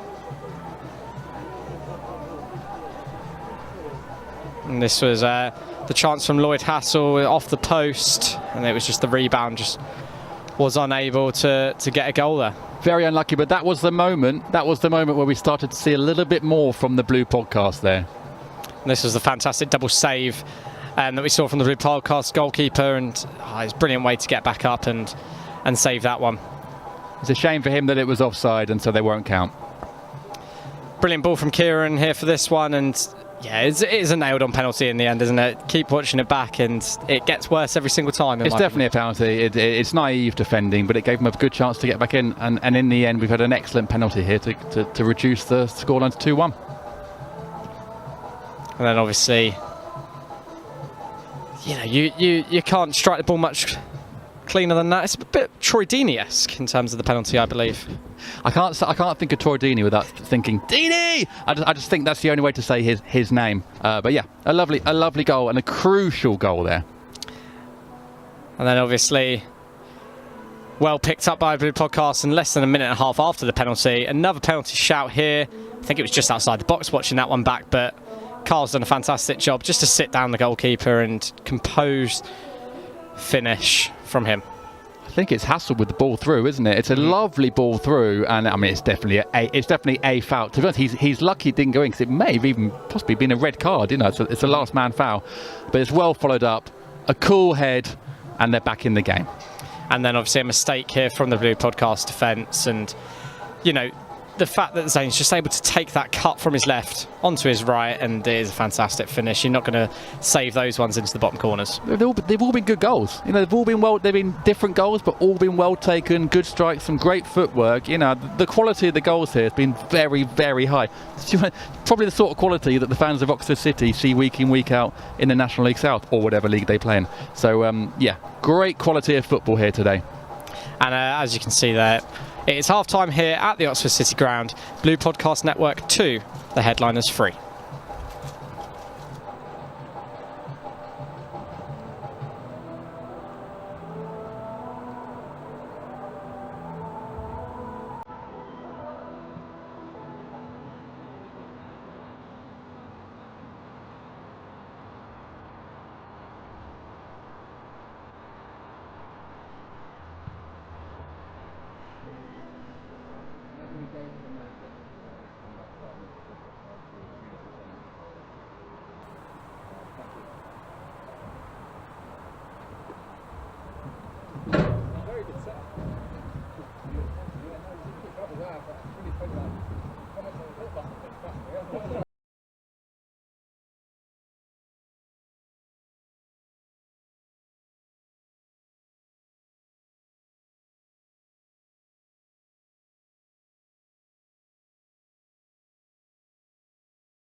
And right, we are beginning to see the players come back out the tunnel for the second half, just talking to each other. I had a little chat with Pundit at half-time about his officiating and saying that the YouTube comments are loving his officiating so far, and I also said that he looked like a Foot Locker employee, courtesy of Jim's joke. It wasn't mine.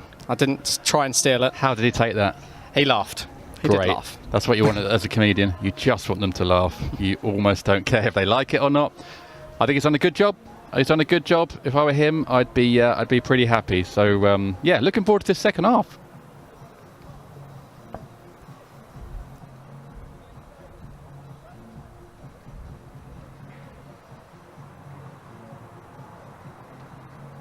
Josh, I'm just looking at some of the comments on the YouTube feed.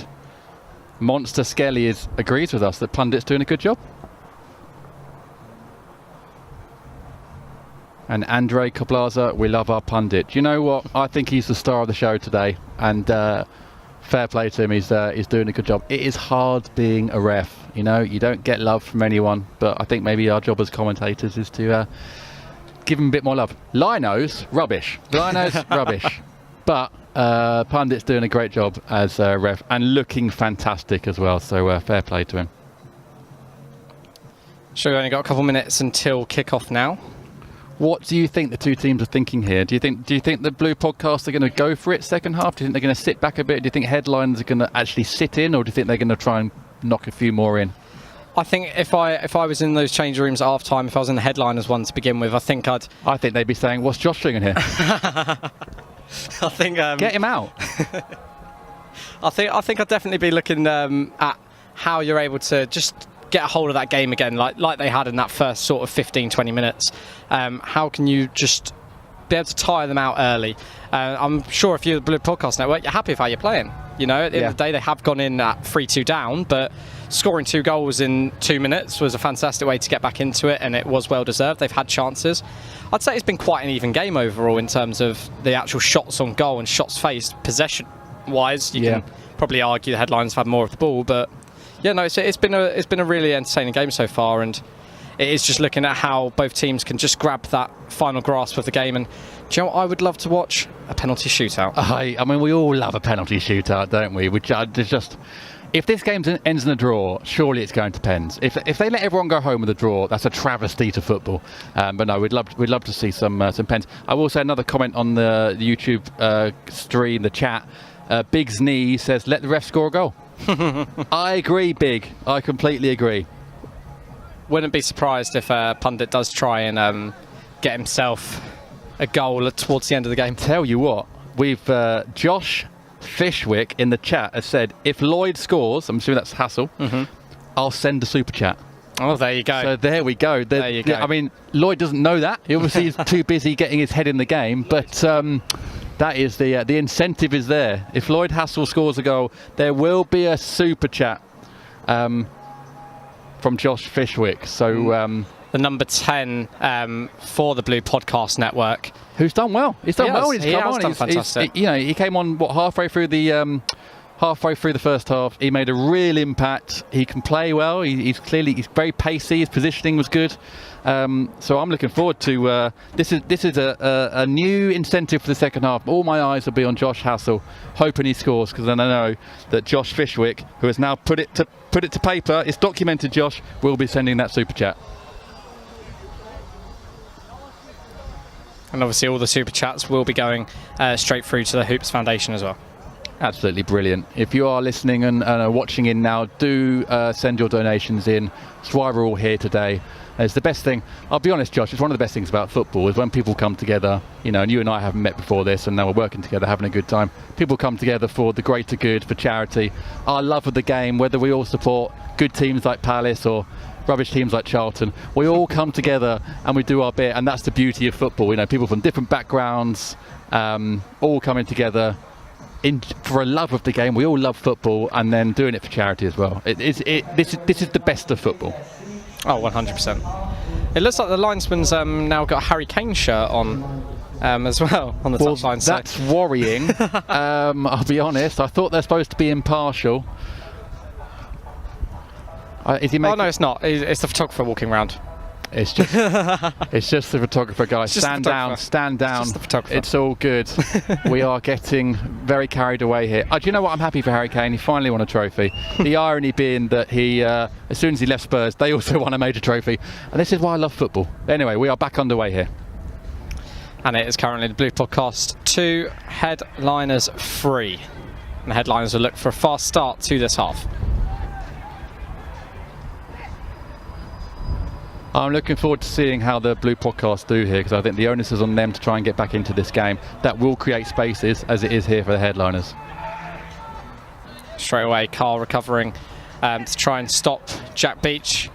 It's a fantastic ball, and it's just not the touch. This touch let him down there. Beach with the brilliant ball. I think Beach has probably been the best players for the Headliners so far. Goal and assist, but beautiful ball in behind there. You just need a slightly better touch there from the Headliner striker. Otherwise, he's in. Massey goes for a bit of an ambitious shot there to see as the goalkeeper of his line. It's definitely ambitious. We'd love a goal like that. Come on. We'll take a half lightweight line goal. That's what we need at these matches. Tyler towering over Carl. He wins it well. Zane, fantastic touchdown. Plays it into Madden, the goal scorer. The first goal. Kian gives the ball away. Zane, fantastic touches. He's able to break through, and it's cleared off the line. That is unbelievable defending there from Pintinho to get in there and stop that ball. I mean, the footwork from Zane is absolutely fantastic. He is having a brilliant game to wriggle free in the box there, and then to have the corners ahead to try and dink it into the far corner. But we love goal line clearances. I've watched so many goal line clearance compilations over the years, and they are brilliant, and that would be added to one at the highest level. Pintinho, the anticipation to get there, brilliant, and to actually stop it going in, fantastic defending. It's not a bad shot either. The fact he's able to just loop that over the goalkeeper is magnificent. Let's have a corner here. Jensen goes for the header, and it's a good punch. We may have an injury there, possibly. It's a very good punch. Okay. Difficult to do there, and a goalkeeper to come through a crowd, but he's done well. And Blue Podcast on the break. Here. Tom McLeave's got loads of space out here on the right hand side. He's 1-on-1 against Beach. McLeave plays in Kieran Lake-Bryan. Can he get his deserved goal? He sits the goalkeeper down. I think that's a penalty. He's not given the pen. Tell you what, Josh, I think that's a penalty. We may get the benefit of a replay in a minute, but I have to admit, I think that was probably caught by the defender in the box there. Big chance the Blue Podcast probably should have scored. And it was going to fall for Lloyd Hassel as well. Tell you what, this is end-to-end stuff, Josh. I mean, we have kicked off the second half at a ferocious pace. We're just going to look at that penalty shout once again as Kieran Lake-Bryan, who, as we've mentioned plenty of times in the first half, running the show. Oh, yeah. I think the keeper catches his back leg there. I have to admit, I think that Headliners are very, very lucky there not to have given away a penalty right at the start of the second half. Tom McLeave. I thought that was just about onside. I thought it was a good run, but linesman flag has gone up. I tell you what, if I'm a Blue Podcast fan here, I'm going to be absolutely raging. I think there's two big decisions that have gone against them there. Probably a penalty, and I think Tom McLeave looked very, very tight with that defensive line as well. Oh, maybe slightly early. Tell you what, that is one for VAR, but unfortunately, we do not have. I say unfortunately, VAR is not present here today. Beecher ball over the top into Madden. Brilliant goalkeeper, and he is not able to hold on to it, but he's done enough there. That is fantastic goalkeeping. Players pundit with his arms up in the air. He doesn't even know what was going on. I think he was looking for a bit of help from his linesman there. He didn't get it. Kieran not able to get past Massey there, who... Josh, the pace of this game in the first 4 minutes of the second half is absolutely unreal. These guys want this so badly. This is end-to-end. This is like the last 5 minutes, not the first 5 minutes. Zane with a fantastic touch. He's going to go by himself. Oh, it's saved, but Massey's there on the follow-up. I tell you what, that game is all about Zane. Unbelievable footwork again. This guy is giving the Blue Podcast defence an absolutely torrid time. The footwork there to get in behind, and it's a good shot. I'm not sure whether he was shooting or playing it across goal. And Massey there, really the simple task of tapping it in. Couldn't miss. Yeah, it is a fantastic finish. Just into the roof of the net. It's a good initial save, and in the end, a fantastic finish from Massey, who did sport a Squid Game mask towards the photographer there in his celebration. Well, that's weird. We'll discuss that later. But I tell you what, that is a great save. And that's very unfortunate it's gone to Massey's feet. But he's done well to poke it into the roof of the net through a crowd of players, actually. Probably not as easy a finish as I thought, first of all. But fair play. Headliners have regained their 2-goal advantage. But I tell you what, the pace this game is going at, there's definitely more goals than this. And some substitutions here for the Blue Podcast Network by the looks of it. And also Connor coming on for the Headliners as well. Tell you what, fair play to the managers. They are using all their players here because in these conditions you need to rotate as much as possible. I'm slightly disappointed that we've not been rotating commentators so that we can have a 5-minute break as well.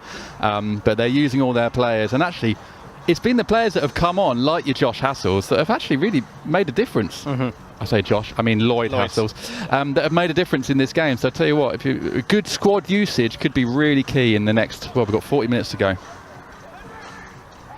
Obviously, the shirts that they've ended up using, obviously there was an issue with the kit order, and that is why they are sporting Jersey Bird shirts today, but they look very, very nice, in my opinion. They do. I mean, can we get any? Are we allowed any? Are we allowed one? Can we buy them? Can we get them signed by the players? These are all questions, Josh, that we need to know. But you're absolutely right. If I'm able to buy one to donate some more money to charity as well, then I'd happily do that as well. But they are all kitted out beautifully out there. But the Blue Podcast Network have been here before. 2 goals down once again. It is 4 goals to 2 for the Headliners. It's going to be very interesting to see how they bounce back from this after a very, very fast 5 minutes. Well, they did in the first half, didn't they? They were 2-0 down. That is not going to help. But they did. They came back in the first half. But I tell you what, it's all Headliners at the moment. That's and Madden. Ball. Oh, it's brilliant goalkeeping again. The goalkeeping I have to say. It's been fantastic. Some of the saves we've had have been absolutely brilliant. And that was another one, because that goes in 5-2. Very, very difficult to come back. But I tell you what, goalkeepers from both ends have been brilliant today. Blue Podcast Network just looking for a counter-attack here. We do have my friend Hayes in goal now, don't we, as well, for the Headliners, who has promised me a Rabona, so we'll be very interested to see how he pulls that off. But at the moment, he's not got much to do. The Headliners are dominating so much up at the other end of the pitch, he hasn't actually got a lot to do, which he'll probably be delighted by. Ball's going to outplay here.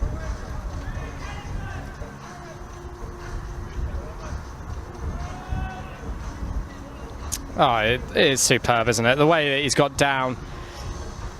Zane again with a fantastic ball, and Madden with another good chance. Lloyd Hassel, fantastic first touch. Tyler can't do enough.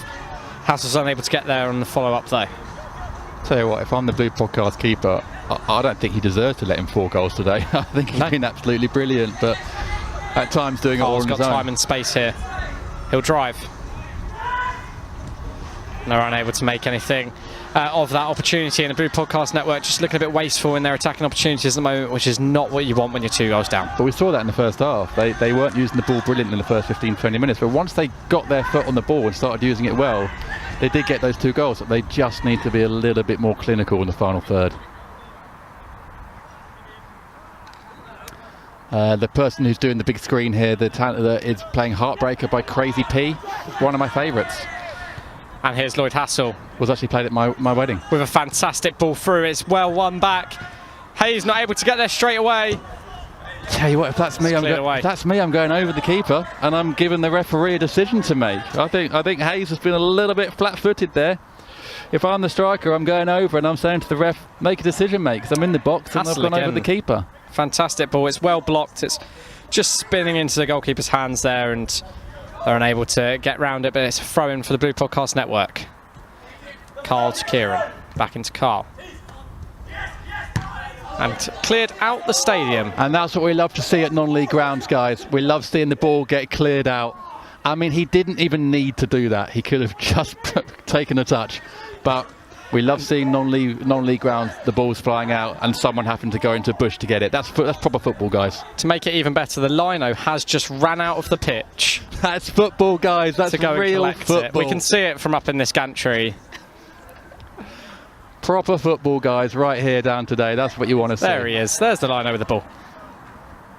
Well done, Lino. He's done a great job there. He's shown us the ball just to prove he's got the right one. I'll be honest, that's the fastest he's moved all game, but fair play to him. Blue Podcast need to they're having a little conflab, some of their players down here. They need to work something out to get back into this game, because they're 2 goals down. They've done it before, but they do need to get their foot on the ball and start using it a bit more smartly. Ghost coming back on. Oh no. No, he ran on and then stopped. Kian with the volley. Well, it's a good first touch. It was not a great second touch, but it's another chance for them. They're in the box.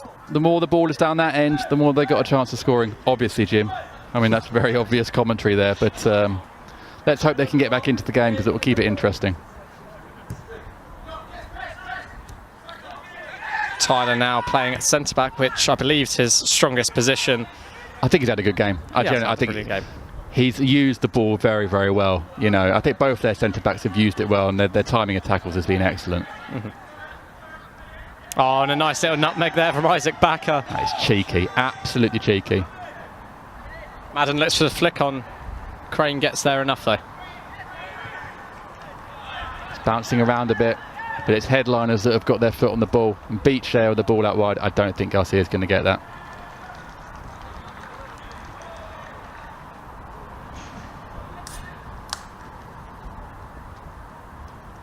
I think we're going to see the nutmeg here, Josh, which I believe is the first one of the game. So I make that. Not that I'm keeping score, but obviously I am. 1 Rabona, 1 nutmeg. Oh, and a chance here. It's fallen for Madden. And it's 5-2 to the headliners. Madden with his 2nd goal of the game. Yet again, the goalkeeper with the great save. So yet again, it's fallen to the wrong man, and Madden there with the easiest tap-in that he'll probably have in his career. Ever so slightly easier than the first one today. But that is unfortunate, and again, it's come from a defensive mix-up from Blue Podcast. That ball back was not played with enough power, and it's meant the goalkeeper is absolutely caught in no man's land there, and Madden with a simple tap in. I'm slightly worried this game might get away from the Blue Podcast. They need to get back in this game, whether it's a formation change, a personnel change. They need to do something here, because the headliners are looking very comfortable. And it looks like they are going to get some personnel change. The 3 players are coming off, Lloyd Hassel being one of them, who's been one of the stronger players. I'm surprised by that, Josh. I really think he would be one of the reasons they get back into this. Look how high the headliners' defensive line is already. I think they're relaxing. I think they're relaxing at this point, 5-2 up. I think they're feeling confident. I mean, their 2 centre-backs there, I mean, they're a rare breed, because they can play, they're pacey, and they're big. They've got all the attributes there of a modern centre-back, so they are going to be hard to get. Oh, that's a fantastic challenge from Garcia. And headliners win the ball back very, very quickly from the Blue Podcast's kickoff. You called it before the game. You said this headliners team will be difficult to beat, and they are showing some real quality here. And the flag has gone up there against the headliners, who lead this game 5-2. If you're Henry Neal right now, manager of the Blue Podcast Network, what are you thinking? I'm thinking, why am I wearing a full suit on the hottest day of the year? That was a terrible decision.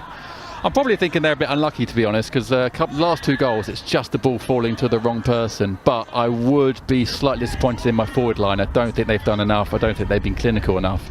But you cannot fault the effort here of the Blue Podcast team. You know, certainly at the start of that second half, they've really gone for it, and they clearly want to get back in this game. And I would not rule them out. We've got a long way to go. That was a brilliant ball over the top. Zayn again showing his skills. Probably my favourite One Direction member, if I'm being honest. He's done very well, Zayn, today. He has shown some real quality. Used the ball well. It's the best day of his life. I'm the one that makes the bad jokes here. Come on. Driving down the left-hand side once again. And he's able to break into the box. Luce does fantastically tackle. well. Excellent tackle there, because and a brilliant pass he was as well. in. Very good defending. Car inside to Jans. Jans across to Lake Brian. We need Kian on the ball more now. Need him involved. Blue Podcast will need him to help them get back in the game here.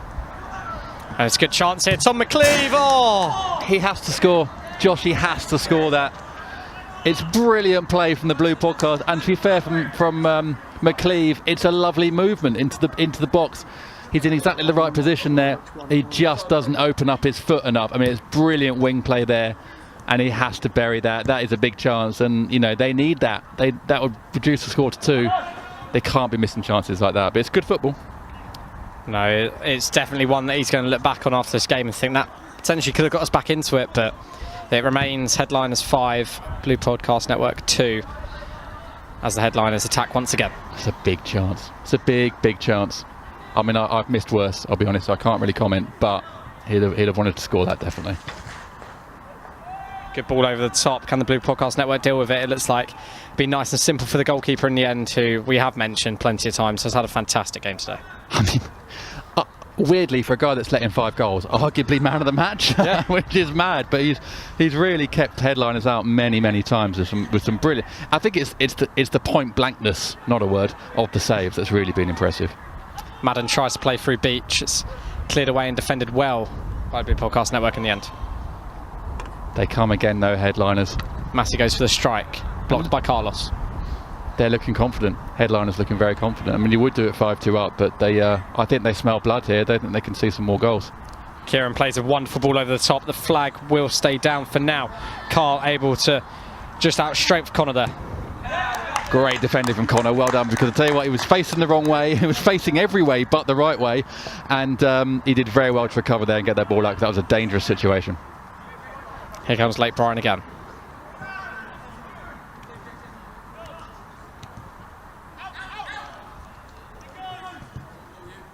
Yarns into Kian. He's trying to open up for a shot. He's not able to. He'll go out wide. It's good defending. Unable to get through the red wall at the moment.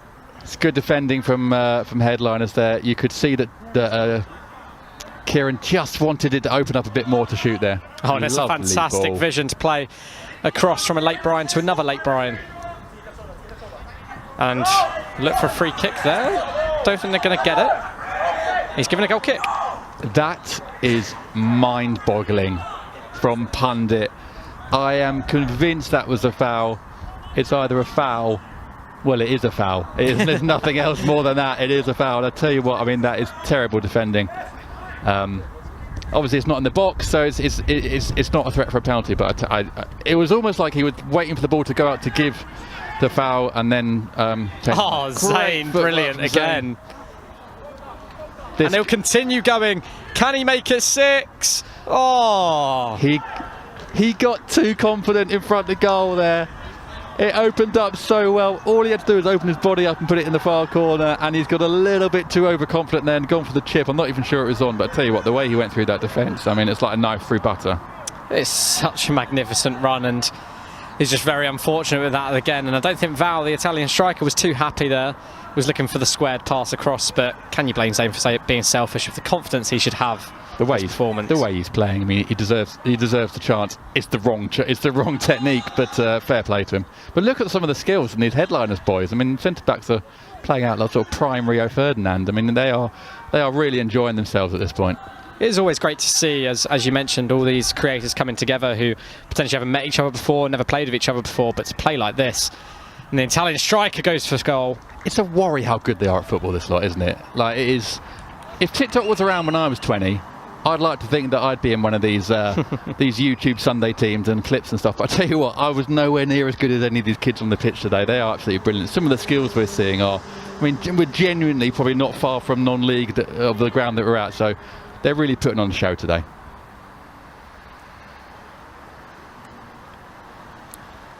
And if you are just joining us, it is Headliners 5, Blue Podcast Network 2. Headliners just taking control of this second half. Obviously, we had a few chances at the start for the Blue Podcast Network. The penalty shout, the offside opportunity as well. That, you know, they might look back on after the game, not too pleased with that. But if you are just joining us, where have you been? Garcia able to just pick up onto a loose ball. This game could get away from Blue Podcast really quickly. Another goal or two, and it start to look a little bit drastic. Connor gives the ball away. Tom McCleave plays it into Lake Brian. Lake Brian now driving forward. He'll play a ball through, and it's just too much on it for either Carl or Tom McCleave there. I'm getting reports, Josh, from the chat. High press though. Lake Brian goes for the strike. Oh my word! Wow. They needed that, and he doesn't even celebrate. It's like he does it every day before breakfast. That is an absolutely fantastic strike. I mean, I tell you what, they needed that. We knew it had come from him. We knew that he'd be the guy to get them back into it, but I didn't think it'd be that great. What a finish. 3-5, game on. It might even be the man who's probably leading the race for man of the match so far, and he's got his goal that he deserves. It's a fantastic touch to set himself up, and again, it just rises higher and higher into that top corner. The keeper just stands there. Hayes unable to even move. We said in the first half the beach goal won't be beaten. I think it's been beaten, mate. And it is literally down the same end into the same top corner. Hayes has got no chance there whatsoever. He's rifled that in the top corner, and tell you what, game on, big time. And that is really showing his international experience, as Blue Podcast Network will try and break quickly again. Not able to get anywhere, and referee doesn't give anything. Oh, Zane again. Great turn, great turn. We're seeing some brilliant football here today. Oh, Zane just unlucky with the back heel, but Ethan Crane gives the ball away to Val. Massey goes for the strike, and it's straight at the You're not beating the keeper with a shot like that. You've got to do better than that. But this is great. Blue Podcast, they're a funny old team, aren't they? Because they have these moments where they're completely out of the game, and then they suddenly get their tails up, and they think, oh, we can get back into it. And I wouldn't be surprised if they get the next goal. Having said that, it's a bad mistake, and the Italian striker keeps his fantastic goal-scoring record up in charity events. I told you, Josh, it's the commentator's curse. As soon as I said Blue Podcast would get the net as a goal, straight to the Italian striker. It's another defensive error from Blue Podcast, but I tell you what, take nothing away from the finish. That is a beautiful strike into the bottom corner, which we know today, to beat that goalkeeper, you're going to have to do well. But that is a great first touch, and I mean, no one's stopping that. To see that net move the way it did, fantastic strike. It's 6-3. You still wouldn't rule out Blue Podcast, but I tell you what, they are making it hard for themselves by giving away some of these goals. It's a bit of a shambles at the back, but you can't take away from the headliners finishing. Great finishing. It's a shame. It looked like they were just getting back into it, and they're a funny. I tell you what, if I'm a Blue Podcast fan, I'm getting straight on Twitter and moaning about this. Like, why can they not keep up this effort for consistently throughout the half? Because when they want to, they're a brilliant team, but it just seems they go to sleep at the back every now and then, and they get punished. I do have a rumour in the chat, Josh, that one of the linesmen is Pundit's brother. So that might possibly explain why he's been completely ignoring him all game. It's a good ball in behind here again for Val, and he's just unable to get there, and the goalkeeper commanding his box extremely well once again. Can we get confirmation, Josh, on the goalkeeper's name? Because I would like to praise him a bit more in commentary rather than just saying goalkeeper, because I think he deserves it. He's been brilliant today. Kaya Hassett. He was one that I highlighted before the game as well, actually, from just watching him in the warm-up. I always said you know your stuff. Yeah, so massive shout out to Kaya Hassett, who has been fantastic in that Blue Podcast net today.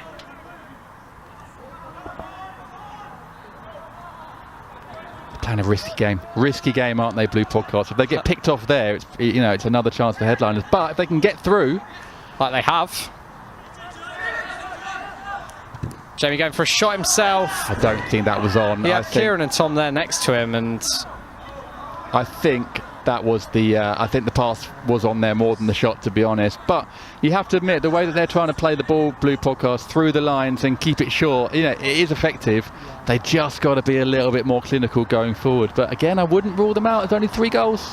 I do think we have one slight issue, though. With only one football remaining, it has gone right into the countryside over there. Lino, get your skates on, mate. Where are you? I want to see the Lino jumping over the fence into that field over there. And it looks like they're going to go for a drinks break while they find the football. Guys, they get the football. The centre-back is had to go and get the ball. It doesn't get more Sunday League than this. This is absolutely brilliant. Thankfully, the sun has gone in behind the clouds a little bit, so it's not quite as hot as it was earlier, and the players do need a drinks break. The show they're putting on, Josh, is absolute. Oh, the ball's back. The ball's back. Here we go. Thank goodness for that. There's 2 balls. Josh, there's 2 balls. This is unreal. Oh, wow. It looks like the Italian striker has got a microphone on. He was just walking towards the crowd then. I don't know whether he's got a cameraman down there. Probably. Knowing him, he's got probably a whole crew following around. So, yeah, no, very, very interesting to see. I wonder if he is just recording it potentially as a YouTube video. Well, there's going to be. I mean, much like when Palace won the FA Cup, and I can't believe it's taken me 65 minutes to mention that. there was a lot of content to get through in the weeks after. There is going to be a ton, Josh, of content to get through after this game, not least from Beach, who's going to be replaying that goal over and over. So the more content, the better. And if Val, the Italian striker, wants to add to that, absolutely. I will be refusing to work for the next few weeks, just getting through this content to catch up on this game. And if you are going to mention your Wembley win, you're going to mention Charlton's as well. Hey, it was a good summer for South London. It was indeed. It was a good summer, actually, for, I would say, teams that people wanted to win. The number of people that have said to me, like, thank you, Palace, for winning the cup, thanks for beating City. You know, you had Newcastle beating Liverpool in the other final. Spurs beating United. Spurs beat United in one of the worst finals of all time. but even in other countries, you had Bologna winning their first first trophy for, 70 years or something. It's been a great summer for teams that deserved and haven't won a trophy for a long time, and I'm just very grateful that Palace got to be one of those teams. Obviously we've managed to screw the whole thing up now with UEFA, but that's what Palace do. Wouldn't complain, still Conference League. I'll take it. It just means instead of going to Rome, I'm going to Baku or somewhere else in the middle of nowhere. And instead of saying to my wife, I'm going for one day, it's like, I'll see you in a week's time, because I've got to get a boat and a plane to get to the stadium. But no, I've never seen Palace in Europe before, so obviously you'll take it. I don't care where it is. I don't care if it's Shamrock Rovers. I don't care if it's Azerbaijan. You know, you'll go and you'll take it. I've never seen Palace before in Europe, so. And you know what it's like. We both support similar sort of teams. We're not top six teams. We don't get a lot of glory. So when you do get good moments, and Palace are in their best moment ever as a club, you enjoy it for all you can, because it could go overnight. Just like the headliners are in a fantastic moment here, leading this game. 6 goals, 2-3. Beautifully done.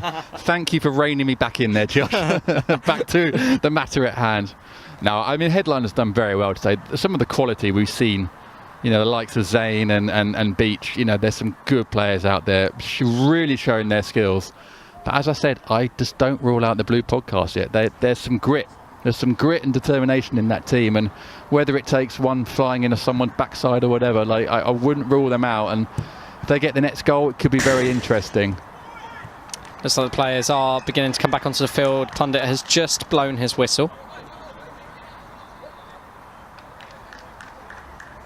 What the biggest highlight so far, Josh, from the second half is that the cameraman has not been stung by a bee. So I would say that's progress, to be honest. I've had a lot of ladybirds land on me. I don't know about you, but I seem to be first time ever I've been attracted to the ladies, actually, if we're totally honest. But a lot of ladybirds landing on me, but no bees so far. But we will keep you posted, listeners, if any more of our crew do get attacked by insects.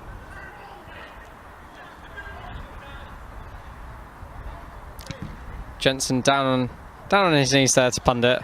Don't know what that was about. Who knows? I mean, they're getting into the spirit of it. The spirit's been lovely here today, because they're all taking it very seriously, but they're not taking it too seriously. They're playing in the right way for these charity matches. You know, they're enjoying themselves. The Blue Podcast aren't getting too down. You know, we're seeing some good tricks and skills. Everyone's playing it in the right spirit, and this is exactly what you want in these games. Plus, 2 teams really going for it. I mean, it's the perfect mix, really. I'm sure the fans that are here are really enjoying it as much as we are. It's been a great game.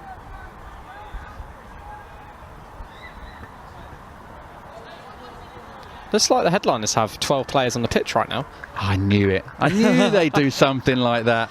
Classic headliners. Zane is making his way off, though, and I'm sure the podcast now are praying that's the last they're going to see of him.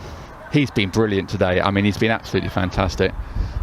Does play very much, I'd say, like that Alexander Isak role, that slightly wider role. You know, he's a tall lad with good footwork, good finishing. That drifting wide left role is really difficult to defend against, and he's been brilliant for headliners. Lloyd Hassel now back onto the pitch. He's up front with the captain's armband on now, representing the Blue Podcast Network. Tell you they what, go for a high press. If Blue Podcast get into this, I think Hassel will be one of the reasons. And Hassel does really well to get onto that ball. Can they make something happen here? Hassel tries to strike it. This is better from Blue Podcast. It's where they want the ball. Headliner's able to just look after it in the end as they'll drive out of the defence. That's long a great ball ball. over the top. That's a lovely ball as well. And that is one of the clearest fouls you'll ever see all season. And I mean the season that's just about to start. That is one of the clearest fouls ever. And fair play to Pundit. He's picked that one up. If he hadn't picked that one up, I'd have genuinely be questioning whether the brown paper bags have been involved. But that was a good referee in there. Fair play. I mean, I would push Kieran down like that if he'd been running rings around me the whole game. He's been brilliant, absolutely brilliant today. And I have had plenty of times where he has run rings around me. Yeah, you know what you're talking about. That's a commentator talking from experience. Fantastic touch from Keno to get past Jamie Green, but Moose able to intercept his pass. Lloyd Hassel knocks it down for Carl. Carl will go by himself. He's going to be selfish. He'll keep going. Needed to release that, either shoot or pass a bit earlier there, but it was a lovely run, some great footwork. He's still got hold of the ball somehow. He's gone for a strike, and Hayes. Need a bit more from there to beat Hayes. Nice simple save for him. My man Hayes.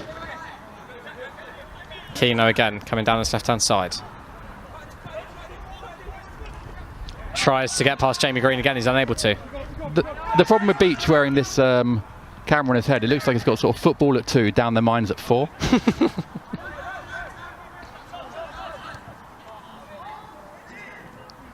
Kieran able to get past Connor. Connor does well. Fantastic skill from Kieran. He's driving into the box. Surprised he didn't go down there. He does really well to get the ball across. No one's there. I thought he was going to go down. I thought that might have been a penalty. Done brilliant to get right to the byline there. I thought he had the opportunity to possibly flop in the box. That's what I would have done, but that gives you a little insight into the sort of player that I was in my 20s. The Italian striker. This will be a problem. Able to pick up the ball out wide once again.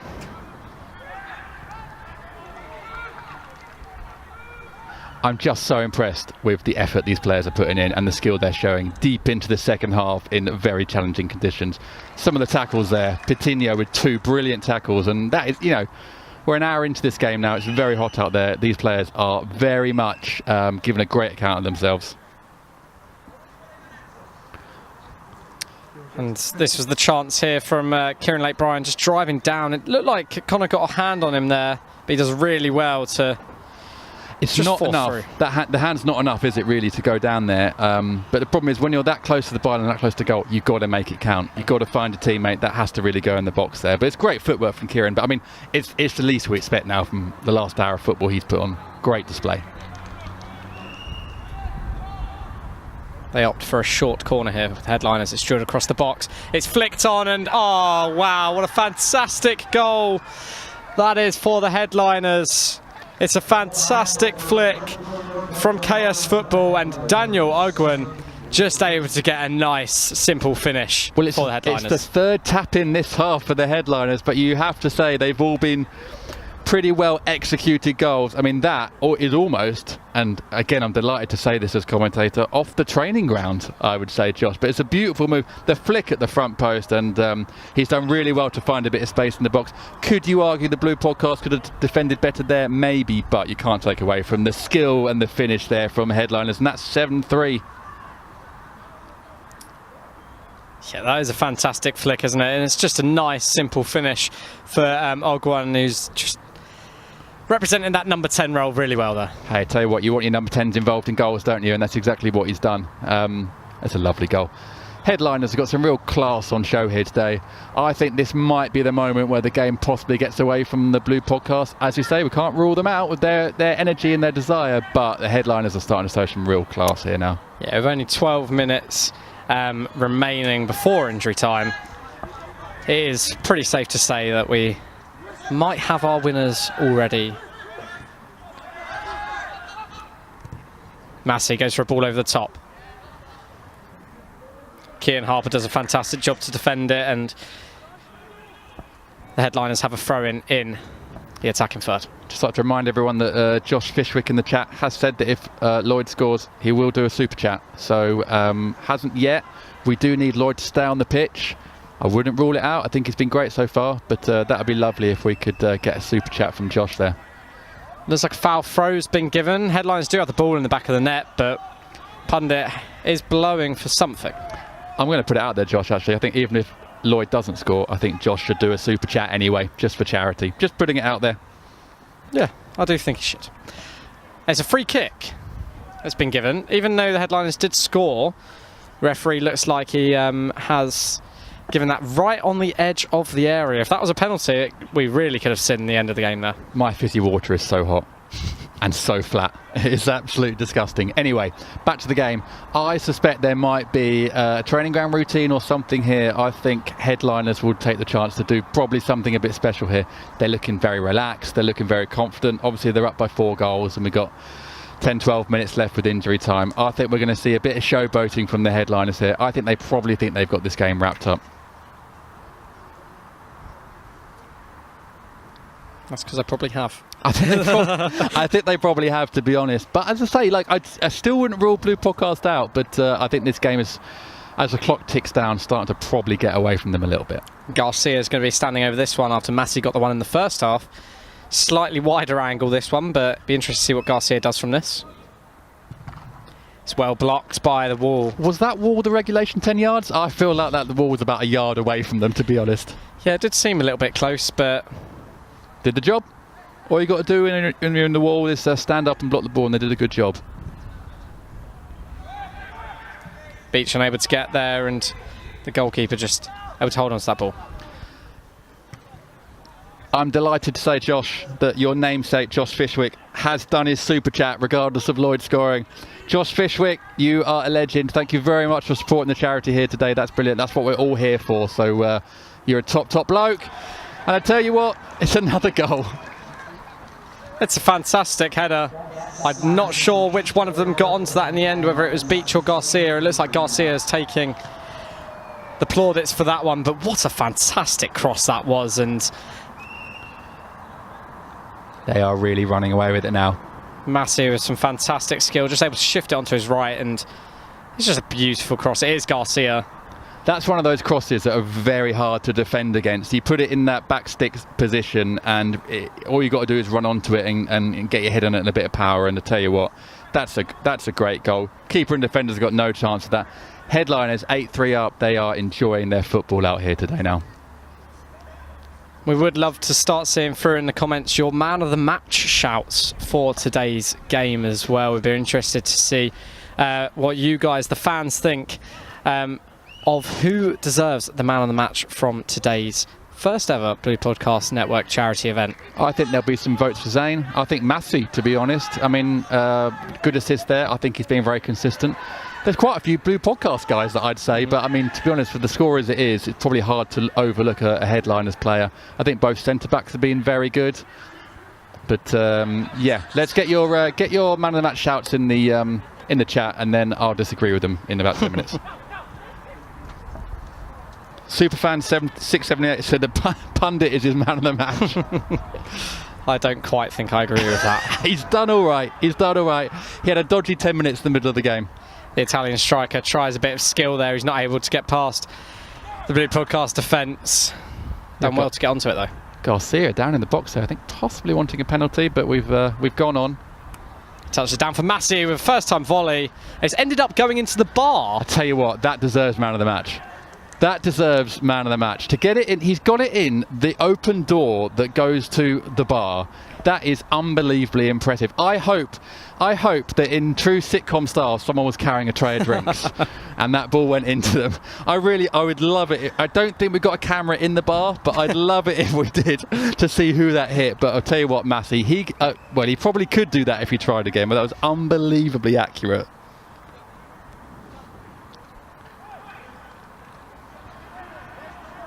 Wasn't expected to see that. If there was a too good, too bad for non-league football, that's exactly the sort of thing that would be in the compilation. Looks like the fan behind the goal is about to sport Massey's mask as well. Just behind the goalkeeper there, it does look like he's absolutely placing it on for a photo. Is Massey happy with that? We don't know, but you know what? That fan looks great in that mask, so fair play. A nice little no-look pass there. Headliners really enjoying themselves now. We got less than 10 minutes to go, maybe with a bit of stoppage time, and they are playing some lovely football. They look very relaxed out there, and the space is really opening up for them. Jack driving at the top. Oh, beautiful flip-flap nutmeg. And he'll continue driving. It's drilled across, but the goalkeeper able to just look after that one. What do the kids call that? Is that elastico, Josh? Well, elastico, I think that is the correct term. I don't know if I've got that right at all. I've just made that up. That was beautiful footwork from Beach there. I mean, they are really enjoying themselves now, headliners. But, you know, we wanted skills, and we're definitely getting it. Here comes Carlos driving at the box. He's unable to get past the red brick wall once again. Great defending. Really good defending there. I'm just going to look back at that Elastico there. Well, that's nutmeg number 2 there, Josh. We've got 2 nutmegs, 1 Rabona. We're starting to get the skills now. The referee's not looking at play. Into the box. Hayes able to get enough onto it.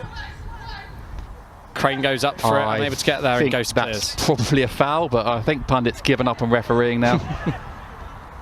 Another nutmeg from Beach. I tell you what, he is racing to the top of my potential man of the match. Definitely one we'd like to interview at the end. Definitely, he's had a great game, and he's getting into the spirit of this charity match, putting out some wonderful skills. So I tell you what, it's all going to be recorded on that beautiful camera on top of his head as well. Brilliant stuff from Beach. He's been great today. Hayes goes long. It's always awkward watching that bounce. It looked like 2 hands in the box from Conzy, who has subbed himself on, the headliner's manager, but Joshua Ghost is going to get there. A mix-up at the back there from the Blue podcast, but Ghost couldn't quite, I'm going to say it again, Ghost in to the right position to finish it off. That I think probably a push on the centre-back possibly before that, but... It is interesting to see, though, that number 29 is the headliner's manager, which is very interesting to see. You would, wouldn't you? At 8-3 up, you probably would. We've up front as well. Again, you would, I would. We've asked the chat for their man of the match nominations. As I said, it was Spurs fan earlier, 678 said Pundit. Roulette 69 has said Pundit is his man of the match as well. Man of the match in my heart. And Charlie Freeman has also gone for Pundit for man of the match. Consistent game of officiating. So there we go. Pundit's getting all the nominations here, and I think it's probably... Do we have to go with our chat, or can we make up our own ones? Oh, I'll let you choose as the co-commentator for our man of the match. But the chat is the People's Pundit, and we will obviously try and catch him for an interview after the game to discuss his officiating expertise. Let's give ref of the match to Pundit. I agree with that. I think he's got ref of the match in the bag. Player of the match for me, if you are asking for me, I think probably is Beach. I think he's been absolutely brilliant. He's scored a great goal. He's got an assist. He's shown some great footwork. I think he's been, again, very consistent for headliners.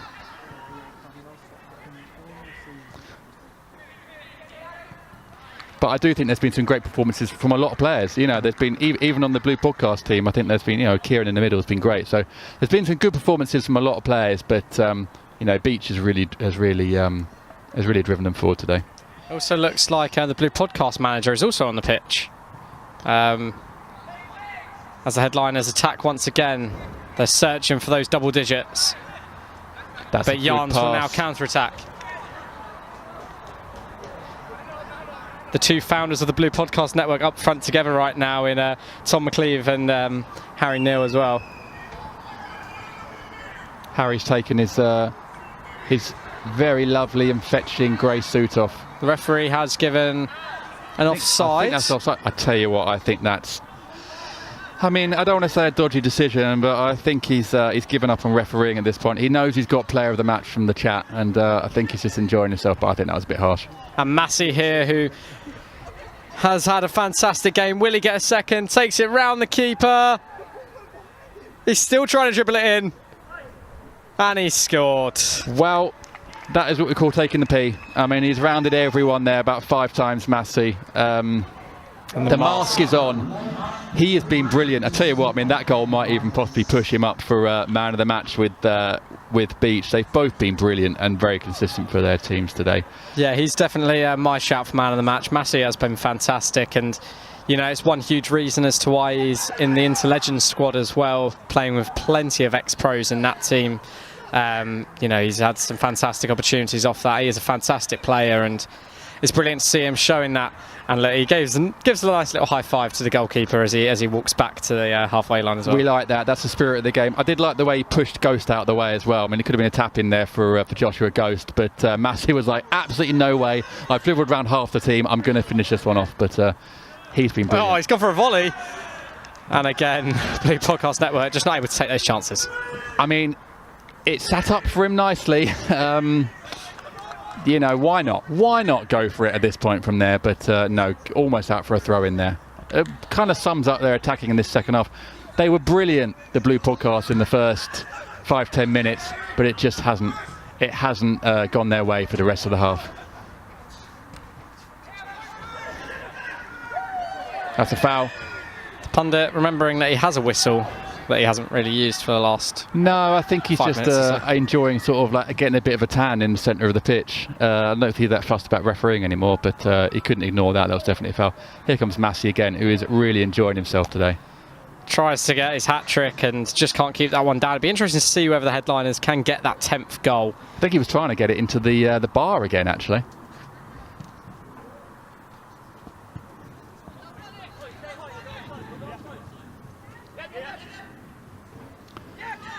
Well defended by Connor, who continues to drive, and it's a brilliant chop as well. And he's still got the ball. Plays it into Joshua Ghost. Cleared away well. The Blue Podcast are not, they're not lying down here. They are still trying their best to get into it. Obviously, the game has gotten away from them, but they're not laying down. They're still trying their best, and fair play to them for that. We're expecting the referee, well, we're probably not actually, but normally a referee would at this point let us know injury time. I think he's just having a nice little wander in the centre of the pitch, but we are into injury time. I suspect the final whistle will blow soon. To be honest, if I'm Blue Podcast at this point, I'm probably thinking, can I hold out for single Could figures? be another one. Conzy, the manager for today. Can he get on the score sheet? Oh, it's another magnificent save. Great save. Great save to keep it at single figures, which I think is their probably main objective now. But that is another great save. Point blank again. The number of saves he's pulled out today of that quality has been absolutely brilliant. Superb turn as well there from Conzy, and just able to get down nice and quickly. If there's one man that doesn't deserve to let in 9 goals today, it's that Blue Post keeper. He gets a hand onto it and it's going to fall, and there it is, the 10th goal for the headliners. It is 10. It's a good finish. I wonder if Pundit was actually just waiting for them to get to 10 before he blows the final whistle, but that is a lovely finish. Again, it's a good punch from the keeper. Done very well under a big crowd of people there, but it's fallen to the wrong man in terms of a Blue Pundit in the box there. And I tell you what, to keep that low down, it's a good finish. And then the keeper does get a foot to it. That is Zach with the goal there. If I'm Pundit at this point, I'm probably putting Blue Podcast out of their misery. Blow the whistle, we can all get in the bar and have a drink and talk it over, but it is 10-3.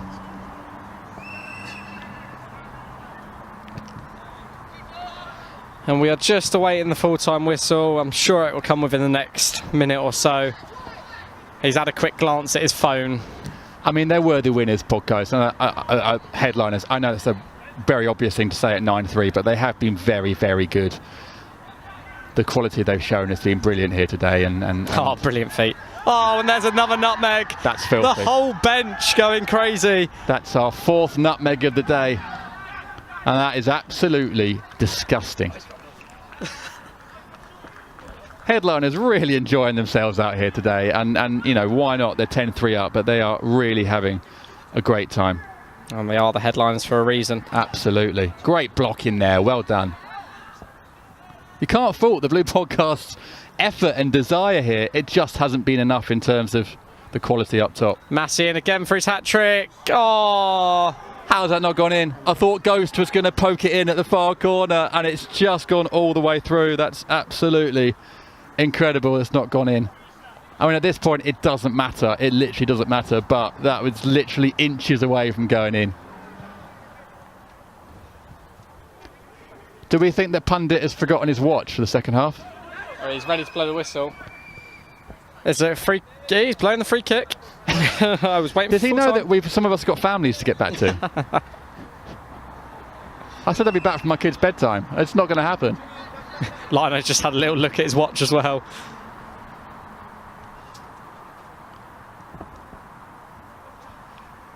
Harper not able to look after that ball as headliners with a cheeky backheel pass, and Massey again able to get past 2 defenders. He's looking for his hat-trick. He really wants it. Can he get it? He's going to have to square it. It's good defending in the end. Well corner. covered from Blue Podcast that Massey is having the time of his life out there. Really enjoying himself and putting on a great advert for his abilities there. Probably a little bit over dribbling there, maybe need to release it a bit earlier, but I mean, he'd had a great game, so you wouldn't deny him the chance to put on some more skills there.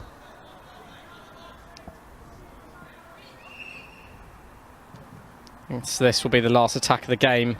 Well, Can Messi get his assume hat-trick? so, Kicks but it into is the Bandit. ground. It's a long ball for Blue Podcast Network. Carlos able to pick up the ball. That's a blatant Can they foul, get a goal? but we don't care. Great defending. Not for the first time. They'll keep going. But Connor's able to get out of it. Someone's lost a shin pad as well. There's a loose shin pad on the pitch. It's all going to pot, Josh. And there it is. The full-time whistle goes. And the Blue Network podcast well and truly beaten by the headliners here as it finishes headliners 10. Blue Podcast Network 3. Jim, what did you make of that one? Well, I tell you what, that second half, at the start of the second half, we thought it was going to be tight, and it looked like it might be, but they ran away with it today, and they're worthy winners. Some of the goals they've scored, some of the ability we've seen, absolutely brilliant. Exactly what you want for a charity match. We asked for double digits at the start of the game. It's what we've got. There's been 4 nutmegs, there's been a Rabona, and tell you what, they're all shaking hands now. It's all in the right spirit. It's been played in a great vibe today. It's been a wonderful day, some great goals, and let's hope loads of money raised for the charity. Yeah, and that is obviously what we are here for in raising money for the Hoops Foundation. If you would like to, if you're watching on YouTube, you can either donate via Super Chat, you can donate via any links in the description, or go over to the Instagram, which is at the Blue Podcast Network, to donate through there. We've got a few more comments in the chat. Josh Fishwick, who of course put in that super chat that we're very grateful for earlier, has put, regardless of the score, Lloyd Hassel is the man of the match for him. Consistent for Blue Podcast. Get an interview with him. I think we'll try our best in a minute. Pitch side to do that. Charlie Freeman says that Zane has looked sharp today. Charlie's looked more than that. He's looked absolutely brilliant. And finally, Dylan Boot has yet again put pundit for man of the match, which, you know, hey, he made it about him, but that's what the best celebrity refs do, so fair play. But I tell you what, Zane and Lloyd Hassel, absolutely brilliant for their respective teams today. Some really good individual performances there. We're going to go pitch side in a minute, I think, and try and get a word of some of the stand-up performers today.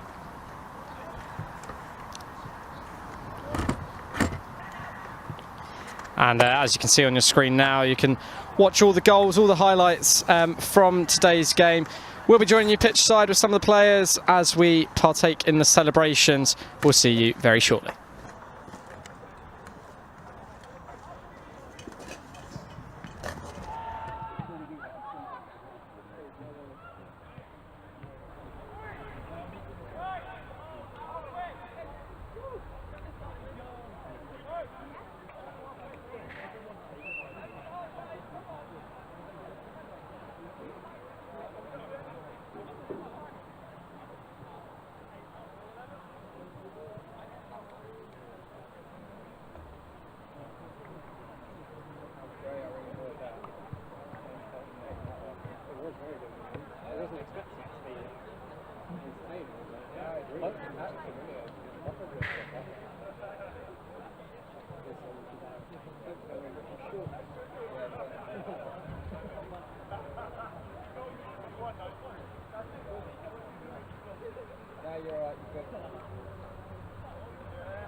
And me and Jim are now joined here pitch side with two of the Blue Podcast Network players. Kieran, I'll start with you. What did you make of today's game? I said the other day that I wanted a debut charity win. Came short, but it was good fun. Like, first off was very close, and I could see them panicking as well, but we didn't get the result, and it was all for a good cause. So at the end of the day, like, we all had fun. It's hot, good weather, and just unlucky not to get the victory. I think given the conditions, you guys are amazing. I mean, I'm sweating and I've literally just been up in the gantry and like standing down here. I think you guys did amazing. The two of you in particular, I thought put on great displays. When you came on in that first half, it really started to go your way, didn't it? And you got back into the game. It looked like then you could push them all the way. Yeah, 100%. I mean, we went 2-0 down. I unfortunately kicked the ball to the edge of the penalty area, then one of them scored a screamer inside the first 10 minutes. No, but It was a great goal. no, but no, like, I'm gonna be honest. But yeah, we managed to get back into it, and then unfortunately it just got away from us. But as Kieran said, we're doing it for a great cause. We've got all these people here raising money for the Hoops Foundation. What more can you ask for? And we speak about quality goals. Kieran, what a fantastic strike. Talk us through that one. I don't know, I think, the ball came out, and I thought, the keeper's off his line, and it just hit. There was no thought onto it. I can't say much more than that, to be honest. It was a great strike. We were saying in the first half, when Beach scored a goal for them, Josh said, no one will beat that. And then you stepped up and rattled that in the top corner. Like, he has beaten it in the same corner. It was a great strike.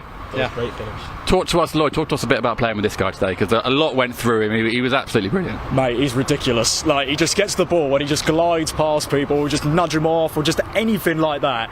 Mate, it helped us out so much today, because despite us losing by 7 goals, without him, it would have been a lot more for sure. I will say though, Lloyd, we were asking the chat on the stream for man of the match recommendations. You did get a man of the match recommendation from one of our listeners. That's amazing. I mean, I appreciate it. Yeah, amazing. Thank you to whoever nominated me for that. Can't remember who it was, but well done. You both did brilliant today. I think, given it was a tough game against a good opposition, but I thought the energy and the fight from the Blue Podcast right to the end was great, and you two were at the centre of that. So I think you could be very proud of your performances.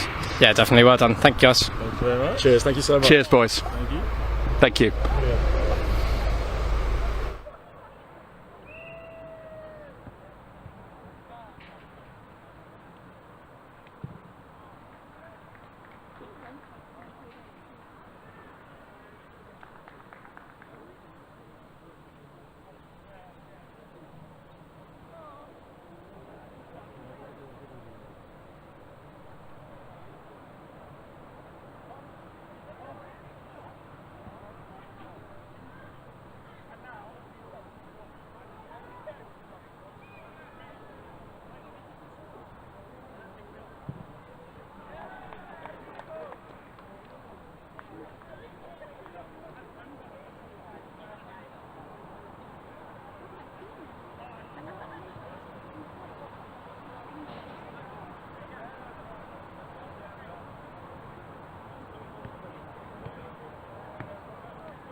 We're here pitchside with Jack and Massey from the headliners, guys. Congratulations, great performance. Jack, talk us through that. Some great goals, some great skills. I'll tell you what, the first thing I need to say is how hard that was to start with. Don't you think, Massey? That was hard.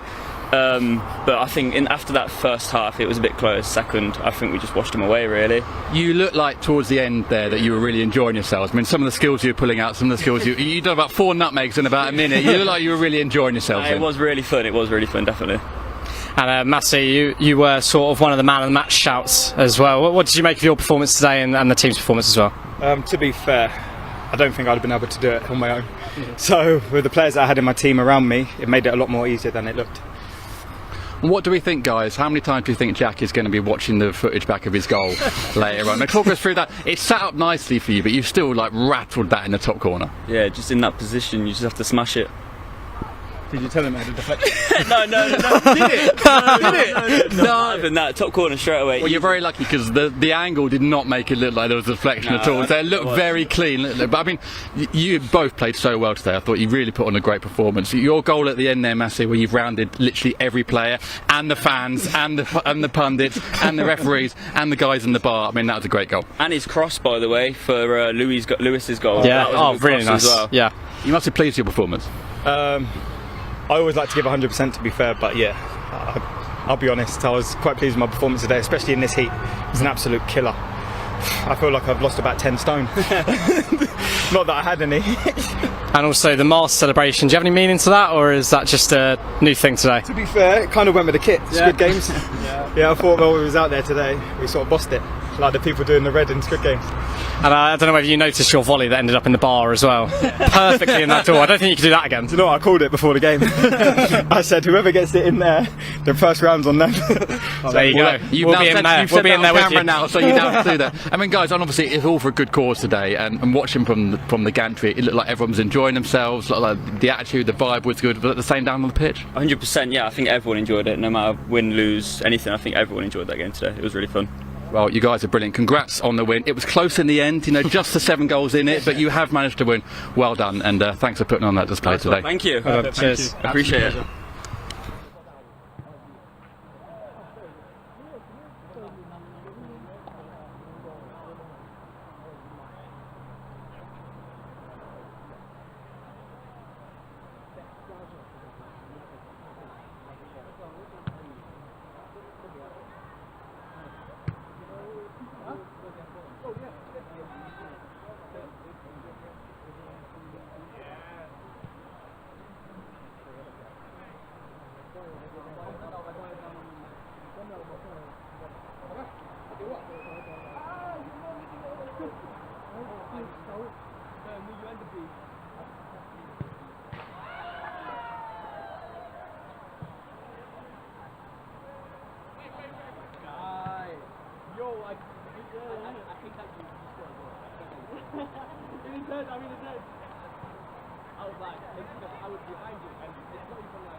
And we're joined here with 2 of the Blue Podcast players and manager as well, in Henry and Ethan. Ethan, I'll start with you. What did you make of today?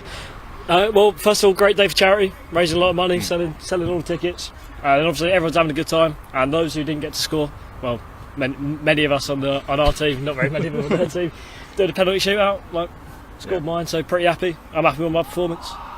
I think you should be. We were saying to the other guys, we thought the Blue podcast, despite the scoreline, never gave up. Like there was a real sort of grit in there.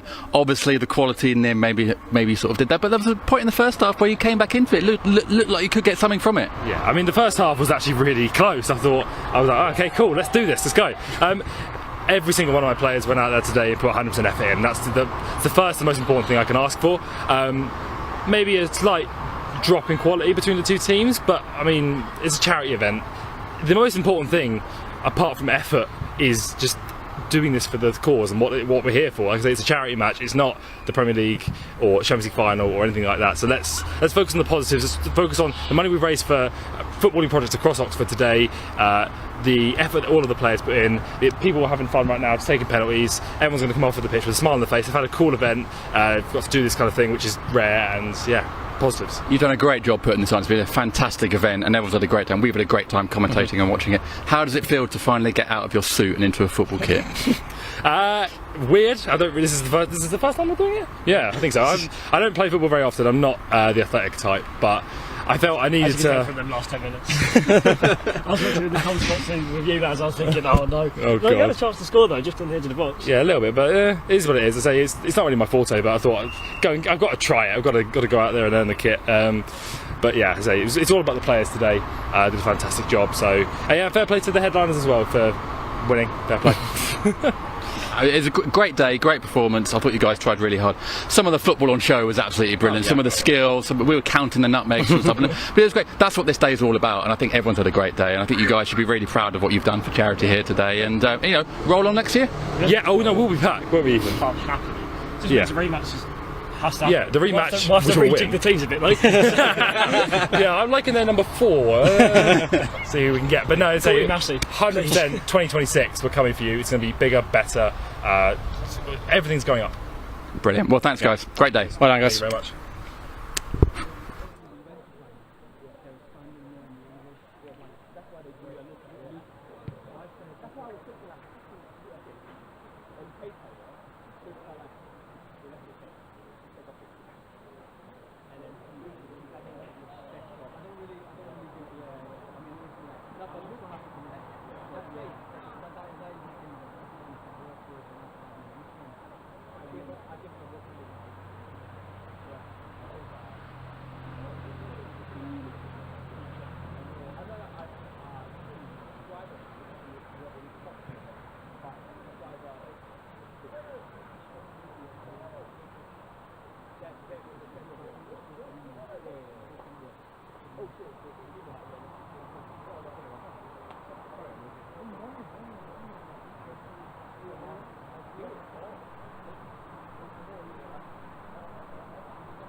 And we are joined with the man of the moment, the man that has been getting plenty of comments and stick and positive comments in the comments section. It is People's Pundit.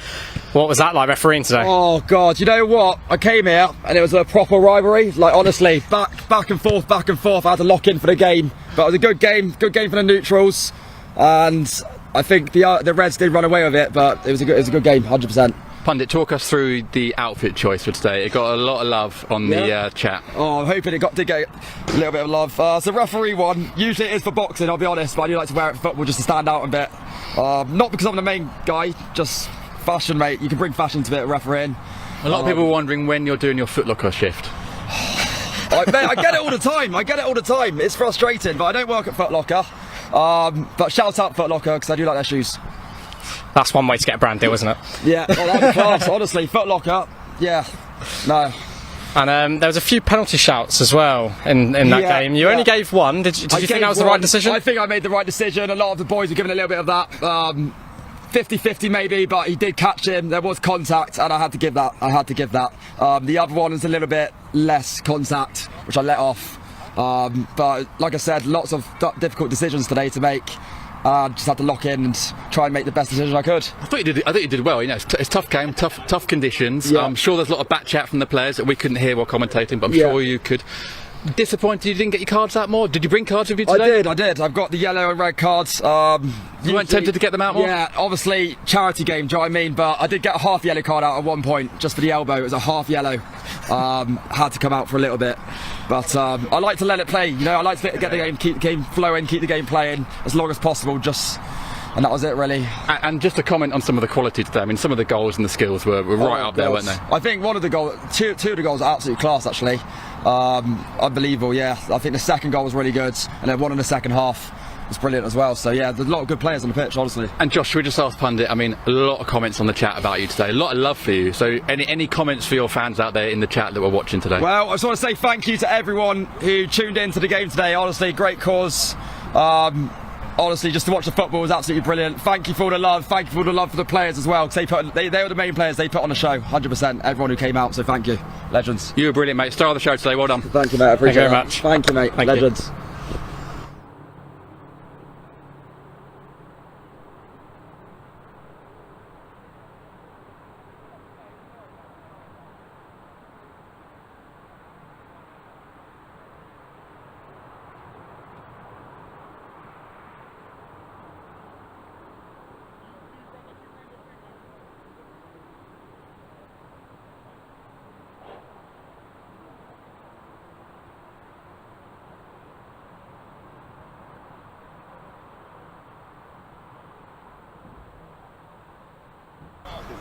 What a clearance by you, by the way.